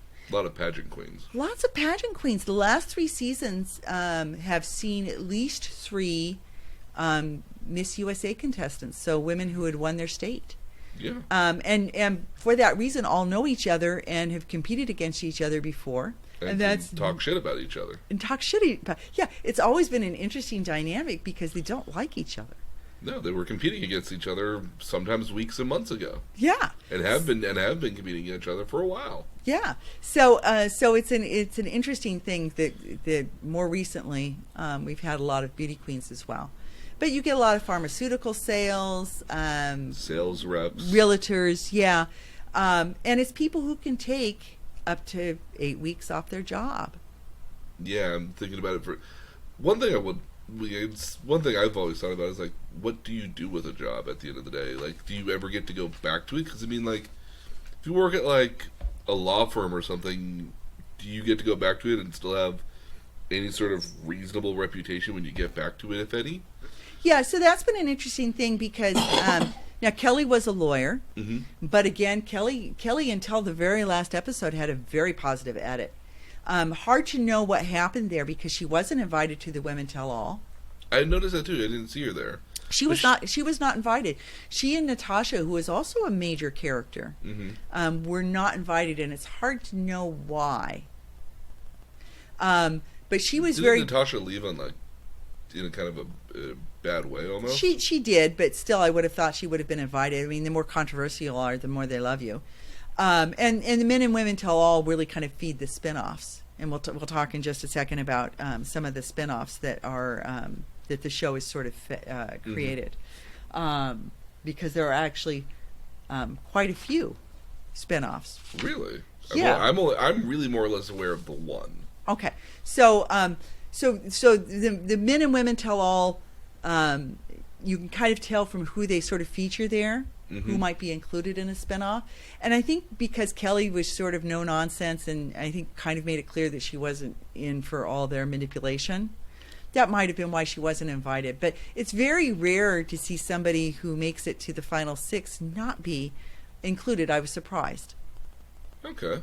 There are actually, even because we don't know who wins this season, there are actually theorists out there who say she wasn't invited because she's the one he actually finally chose. Which I mean, she was let go at 6, so I don't see that happening. No, I don't see that either. Okay. So when we talk about spinoffs, the first spinoff was Bachelor Pad. It was actually sort of a Survivor in a hotel. Okay. With all these competitions. And you got to share and these attempts at love matches where money was either shared or not shared. The ending could be kind of brutal that way. So you had 2 seasons of Bachelor Pad, and then you had Bachelor in Paradise, which is the one that most of us are familiar with and has continued on. Yeah. And that's where you start with 6 girls, 6 guys. They start to pair up, and then each week you bring in 2 more, and 2 have to be let go, and they go on really cheap dates. Actually, really cheap, kind of crappy. Well, there's not very much interesting. But I mean, it takes place in Mexico. But it all takes place within like the one resort, one little like resort thing. So like it's not like you can go too far out. You're going to go to dinner in town. That's a date. I mean, you get. But you get to stay at the house. You get to, Yeah, but they stay at the resort, and they actually, from my standpoint, I think get to know each other better because they spend a real time. Yeah. And there have been a couple of marriages already divorced that have come out of that, but and a number of engagements have come out of that. Again, only a couple of those have stuck. But you have Bachelor in Paradise. During the Olympics, you got, during 2018, Bachelor Winter Games. Ooh. Which was more like Bachelor Pad in terms of being a competition. It had international, and this is one of the interesting things. Right now, as we see, there's been Bachelor Slovenia. When we were in Japan, we saw Bachelor in Japan. Which we both thought was just absolutely hilarious. Yeah, because trying to sell that whole concept. There's right now going Bachelor in Canada, Bachelor in Australia, United Kingdom, New Zealand, Romania, Brazil, and Japan are all active right now. Ooh, wow. As international shows. So when you have Bachelor Winter Games, they will feature. There was a bachelor from Switzerland competing. There was somebody from Japan who spoke no English. They're from Canada, from other places. Yeah. So you have Bachelor Winter Games. This summer, because again we have an Olympic year, we have Bachelor Summer Games. And again, they're living in a house. They're competing against each other. They're small competitions, most of them athletic. But the intent is really to pair people up. Yeah. Going live right after this season of Bachelorette. While Bachelorette is filming, going live during this season of right after this season of Bachelor, is something called Bachelor Presents Listen to Your Heart. We've been seeing ads for this. This is really bizarre. So this is where they have 8 people who are all singer-songwriter performers. Okay. And they're pairing them up. And you can switch around who you're paired up with. And it's set up for drama. Oh, absolutely. So there have been a number of spin-offs. There's also now a traveling live show called Bachelor Live. And Bachelor Live is emceed by a couple of past leads. Becca Kufrin being one of them, Ben Higgins being another one. I think it's a rotating list of them. And a couple of Bachelor contestants. And then they have people from the audience or people they've selected locally who get to sort of play like dating game and get paired up. So is it dating game live, or is it just... Kind of dating game live is my kind of understanding. But you get to meet... potentially, and this is something that would take place in a small auditorium, not a big venue. Like the Civic Center, maybe. Yeah. But the intent is to sort of introduce and make some matches in a live setting. Okay. Screams absolute failure to me, but that's okay. Hey, sometimes the biggest failures can be big winners, oddly enough. Yeah. Well, and to talk about big winners, so... Who else has monetized The Bachelor besides The Bachelor? The Bachelor or Bachelorette wins his time slot every week. Oh, I would imagine so. It's a huge 1.9 viewer audience, and it's a big thing. 2.6. They score big numbers. But the other winner in this is there are dozens upon dozens upon dozens of blogs and podcasts of all sorts of different flavors. There's also a heavily trafficked Reddit.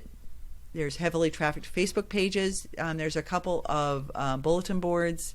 Probably the most well-known of those is the Bachelor Forum that have ongoing dialogues and have people sleuthing what locations are based on screenshots. I would imagine if you're a fairly well-traveled person, that might actually be a fun game for you to try to figure out where they are, and they're trying to match screenshots from hotel websites. Speaking on the nature of hotels, what I do love about Bachelor Bachelorette is that they go in and they take out the room numbers. Yeah. Which I always find hilarious because I'm just like, it's this hotel door without a room number on it. As a hotelier myself, that would drive me nuts. Yeah. You have to take off those room numbers and then put them back on. To me, that's like anybody walking down this hallway, that's a giant screaming flag of, guess who's over here?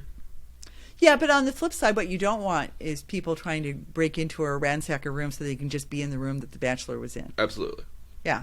So I get the logic of it. Or you'll get people who know what room it is, and then everybody always wants to stay in that one room all the time. I want to stay in the room that the Bachelor stayed in. It's like, I've gotten that so many times at my hotels. I want to stay in the room that X, Y, and Z person stayed in. It's like, it's a thing. I guess it's a thing. I can't imagine anybody would do that for. So the largest number of the blog podcasters are past contestants. Okay. There are exceptions. We'll talk about some of those, but my favorite being Charlene Joint, who has a wonderful thing in Flair magazine. She does a fairly short, very readable recap every week. That is more of an emotional recap than it is a step-by-step what happened. It's not a step-by-step. It's not a play-by-play. Okay. But she'll give you her take, and I'm going to have you read one of them. She has a very good take on Victoria. Oh. I'll have you meet her. She was on Juan Pablo's season. She let herself go right before at number 5 or 6. She is an opera singer, and she had an opera date, and she wasn't going to cancel her opera date because she knew she wasn't interested in Juan Pablo permanently. But enjoyed the experience quite a bit, and she would strike you very much like Kelly. She was very practical.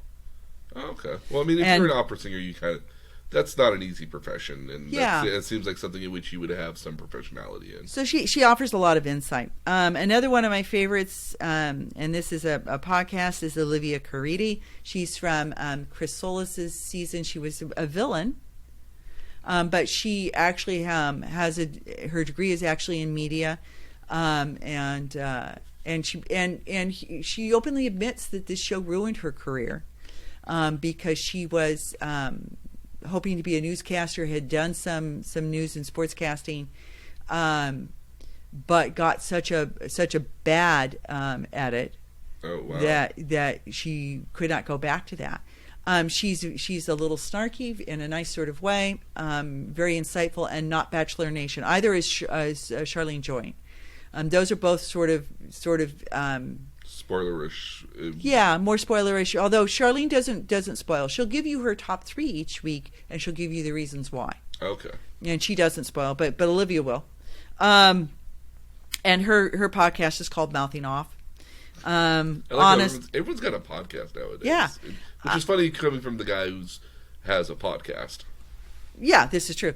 Ben Higgins, who was a lead, and also he was on Caitlin Bristow's season, and Ashley who was on Bachelor in Paradise and was on Chris Solis's season as a contestant, have Almost Famous. Very Bachelor driven. They are not going to bite the hand that feeds them. And so they'll give you takes. They're sort of the darling out of production. Okay. And well known. Nick Viall, a little snarkier. He does the Viall Files, but again, Bachelor Nation driven. He's not going to give you spoilers. He is going to get, and this is true of Almost Famous too, more recent contestants and maybe even off the current season. Okay. Because they're allowed to speak to him, to them. Because they're Bachelor Nation. They're Bachelor Nation. Okay.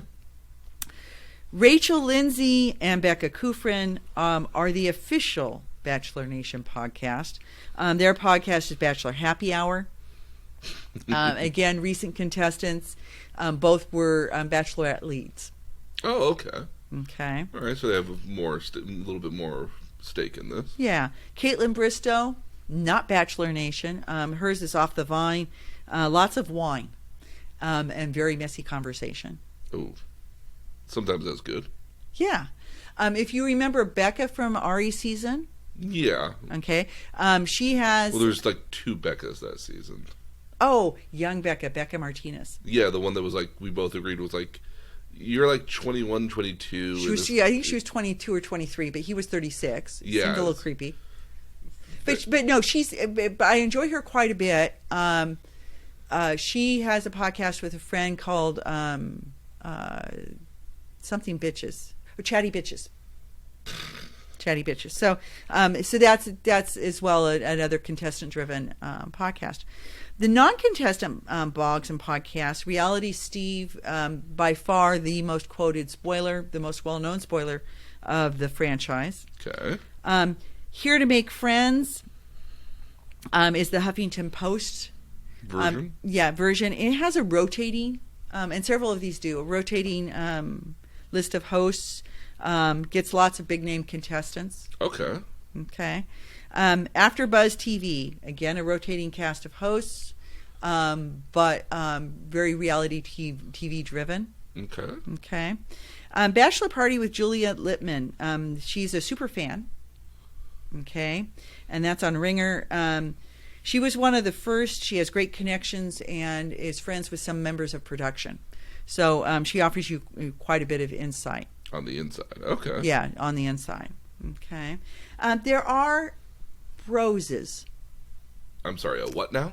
Broses. So bros are brothers of roses. Broses. So these are male fans of The Bachelor and Bachelorette. Am I a broses, I guess? Yeah, I think you are. I think you're a broses. Yeah. And so I can make roses. There are a couple of Roses podcasts. I selected two of my favorites. There's Rosecast with Tim Kennedy. He is play-by-play sportscaster. In reality, Steve, by the way, was originally in sports radio. But Tim Kennedy does recaps like a play-by-play of a baseball game or a football game. So very much cut and dry and not a lot of meat. You get some snarky meat. You get some snarky color. But a very different way of... it's how a guy would present it. Yeah. And then there's the E and G podcast. And I still don't understand why it's E and G. Because it's well, I guess Jeff Keith and Ian, there's the E and G. Ian Gulbranson and Jeff Keith. One is a comedian, the other's a tech nerd. Oh, okay. They have like crossing out, and there's quite a bit of cross there. There's quite a bit of cross there, so it's an interesting take on it as well. So it's kind of fun to get Min's take on what is going on Bachelor. I know you appreciate my snark occasionally. I do. I like to think my snark is formulated more or less in the intention of what's the worst thing that could possibly happen that will make me more entertained. Hopefully that's what the producers are thinking as well. Yeah. So, I mean, there are, as well as these, there are a couple of books out there. Courtney Roberts, Didn't Come Here to Make Friends is a good one. There's another book written by a former producer that goes into sort of not just this, but all reality TV that's quite good. Okay. If you really wanted a feel for maybe what this is all about, I would suggest Unreal. Watch a couple episodes of Unreal. Yeah, I'm probably going to watch it just regardless, because I'm the guy that will go out and get the special features DVD collection, and when I get it home, just watch the special features first before I actually watch the movie. Yeah, so this is sort of lifting the curtain on what's happening behind the scenes. Some of it's very unsavory. You get to see some of the manipulation and the discomfort some of the producers have with going through with it too. But some of the manipulation that happens. As an example, during Colton's season, he was very clear that he wanted Cassie, and he absolutely lost it when, during the Fantasy Suite week, the production arranged for Cassie's father, who was very much against this, Cassie's father to fly to the Fantasy Suite location and talk to his daughter. And when Colton realized that had happened, because she tries to break up with him during their Fantasy Suite evening, when he realizes that production had done that, he literally jumps the fence. And he's a former football player, but when I say jump the fence, it's a 6-foot fence. And he literally jumps over it. And then what happens to Colton? They have to go find him. They're literally in the countryside in a van screaming out the window trying to find him. No streetlights or anything? No streetlights or anything. Oh my goodness. What on earth happened to Colton? Yeah. And so, that became a very difficult, dicey situation. It's one of the few times when it didn't end in a proposal. There are actually several times. There was one of the leads didn't propose to anybody. He let both the girls go at the final rose ceremony. Oh, wow. Yeah. Juan Pablo refused to tell the winner that he loved her, would tell her he liked her very much, after she gave him this lovely, I love you, I can't believe I'm so fortunate to have met you, you're my soulmate. And then he said, I like you very much, and I'm not going to propose to you, but I'd like to continue seeing you. And then after the final rose, the hint was that he was going to propose, and they kept going back at him with, don't you have something you want to say? Don't you have something you want to do? And he absolutely refused. And he still refused to tell her that he loved her. It was so horribly uncomfortable for poor Nikki. But with Cassie, she made it very clear she wasn't going to accept her proposal. And so they just agreed to date, and they're still dating. It's been a year. Yeah. Well, I mean, again, how quickly can you learn somebody in what's basically, like you said, 8 weeks. Well, it's why most of these relationships fall apart. They're not realistic. You don't really know the person. You really haven't had those kinds of conversations. Do you think we probably got more bachelors, or we got more relationships out of Bachelor in Paradise instead? Because I think so. I think at least they leave the show knowing a little bit more of what they got, because they got to see somebody day in and day out, first thing in the morning, last thing at night, and rather than having these exciting adrenaline-filled dates, actually got to spend time on the beach talking. Yeah, I'd be curious. A lot more conversation. And that's like a 6-week endeavor usually, or it actually is only 20, usually 21 days. Ah. It's broadcast over like 6 or 8 episodes, but it actually only films for like 3 weeks. Wow, that's a short turnaround. But again, Yeah. I mean, like, that's not a bad 3 weeks to make money. Yep. And I should mention, leads get paid anywhere from my understanding is Deanna only got $10,000 for a long time. The running salary for a lead was $50. I think it's gone up to basically $100 now. It's my understanding that the reason why the next Bachelorette isn't a return season of Hannah Brown was because she was demanding more money and they weren't going to pay her that. That Hannah Brown wanted to do. They were going to do Hannah Brown. My understanding is they wanted Hannah Brown as the Bachelorette again, but they couldn't come to a monetary agreement, and that's why they ended up with Claire Crawley. And it's going to be an interesting season because Claire turns 39, and she'll be the oldest lead ever, male or female. Wow. Prior to that, it was Ari at 36. So a number of the contestants they'd already chosen, based on it being possibly Hannah, or Chelsea was the other one I heard. Chelsea and Tayshia was another one that was in the running. Women who are considerably younger. Yeah. They've already had cast several 25 and 26-year-olds, and they've notified those guys that they're not going to be on the show after all, and they're still casting right now for Claire's season, which begins filming, I believe, on the 18th of this month. Of this month. Ooh, that's a short turnaround. Yeah. So, and that's because there's something sort of unsavory.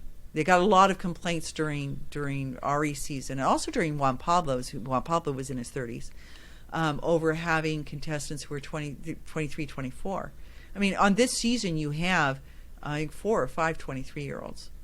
Yeah, and even then, I mean, like, somebody who's 39, you have maybe a bunch of 26, 27, maybe 28-year-old, maybe 25 at worst, or possibly even younger. I mean, like, that's almost a full, like, by the time this person... It's a decade. It's well over a decade. I mean, by the time this person was graduating high school, they were starting school. Like, that's a real turnaround. It's a real difference, yeah. So my understanding is that they're still casting because they've had to recast for some of the younger people that were chosen. And it makes you wonder why they chose such an older person for that as well. I mean, like...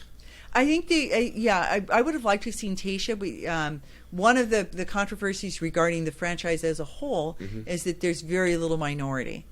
This season was perhaps a little better. You had probably maybe 4 black women, 4 or 5. Yeah, you had a couple black and women, a couple more Vietnamese, a couple of Latinos. That's the one I don't see a lot. Is a lot of Asian women on. You there, don't. Which is quite odd. I think that may be a cultural thing. A cultural thing, yeah.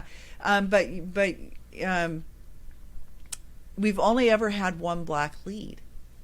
And no Latino leads, unless you consider Juan Pablo, who is Venezuelan and blonde and blue-eyed. But we've only had Rachel Lindsay as a lead. There was a lot of desire to have Mike Johnson as a lead for this season. He was black, and they didn't do that. So it would have been nice to see Tayshia Adams as a lead. And I understand she was one of the final people they were considering. See, what I would find interesting is if they were going to do an older Bachelor or Bachelorette, like, have a slightly older cast too. Yeah, and I think that's what they're trying for. Like if you're going to have somebody... I think that's why they're still casting, is to have the older cast. Yeah. And I think most people agree that this particular cast for this current season was one of the worst ever. Oh. They were just mean. Oh, they're very catty. And very immature. And I think some of that is that you had so many women in their 23, 24, 25. Yeah. Yeah. So in terms of pay, though, The contestants are not compensated. Really? Their travel is free. They get a couple free pieces of clothing. There have been interviews with women who said once they were cast, they went out and spent $5,000 or $6,000 on clothes because they have to have all these evening dresses for cocktail parties. You can't. Yeah, renting that would be difficult. Yeah. So contestants are not compensated. The lead, the most I've heard a lead paid is $100,000. There was some talk that Emily might have been paid more than that, but for the most part, that's the number you hear.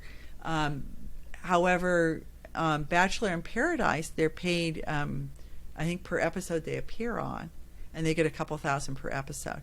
So they actually are compensated. Everybody on that show is compensated. I'm just thinking of people who, basically have to quit work or take some sort of extended absence where they're not getting paid for it at all. And they still have an apartment and everything else to pay for. Yeah, because even if you're gone for 8 weeks, you still have all your stuff somewhere that you have to pay for, even if you're not enjoying it or using it. Well, and the leads frequently are something that are announced last minute, and they'll actually enter into contracts with more than one person. But they have the ability to terminate the contract. It's a one-way termination. So there's the famous story of Luke Pill, who was on JoJo's season, and he was told he was going to be the lead, and he placed all his stuff in storage and terminated the lease on his apartment, and was ready to get on a plane when they called him and said, "Oh no, it's going to be Nick Viall after all, and we're not going to use you." And that was apparently like 2 days before filming was supposed to start. Wow. Yeah, so there have been things like that have happened. That's a short turnaround too. I mean, like, especially if you're going to rent a storage space and get out of your lease of your apartment, like that's. Well, so suddenly he was left having to. He wasn't booking. He was a performer and he wasn't booking musical gigs, and because he needed to have those 8 weeks open. Yeah. And suddenly here he was without a place to live and without work to do. So there have been stories around that. That's really shitty. So to wrap this up, homework. For your homework, I will send you links to Charlene Joint and Flair. Okay. Talking about Victoria, and then to the interview with Luke P. Okay, that'd be interesting. Okay, and then I'm going to give you the official podcast. Okay. So that you hear what sort of the difference there is. I'd be interested in that. Yeah. Yeah. So I got some listening to do. You got some listening. You got 2 things to listen to and 1 thing to read. Oh, awesome! Cool. Yeah. Yeah, but That's I think I think you'll enjoy it because they each give a different flavor. Cool. Excellent. Okay. So my mom did the tutorial today. That was awesome. Quite knowledgeable about this. She has several pages of show notes. I am most impressed. But we'll post all the show notes as well as links to the articles and podcasts on our website at nerdtutorialpodcast.com. We'll post it up again as well on Facebook, so we can continue this discussion there at facebook.com/nerdtutorialpodcast. We didn't even get to drinking games. I forgot about drinking games. Oh, I'm waiting to do a. We'll hit that next week. I'm waiting to do a draft actually for Bachelorette next season. I really want to do a draft and maybe even one for Bachelor in Paradise because that'd be. I absolutely think we should do some sort of poll for Bachelor in Paradise. But next week we'll insert into our discussion drinking games. Oh, okay. And parties. It's a thing. We saw parties with Peter. There are big people come in costume. We'll talk about that. Alrighty. So we'll see you guys again next time, and we're gonna do some homework here in the meantime. I got some stuff to listen to, but we'll see you guys again next time. And thank you for listening to the Nerd Tutorial Podcast. Yeah. You can catch us on Twitter. Oh yeah, Facebook. Twitter and Facebook, and look forward to hearing you again soon. So, from Mom, bye. Bye.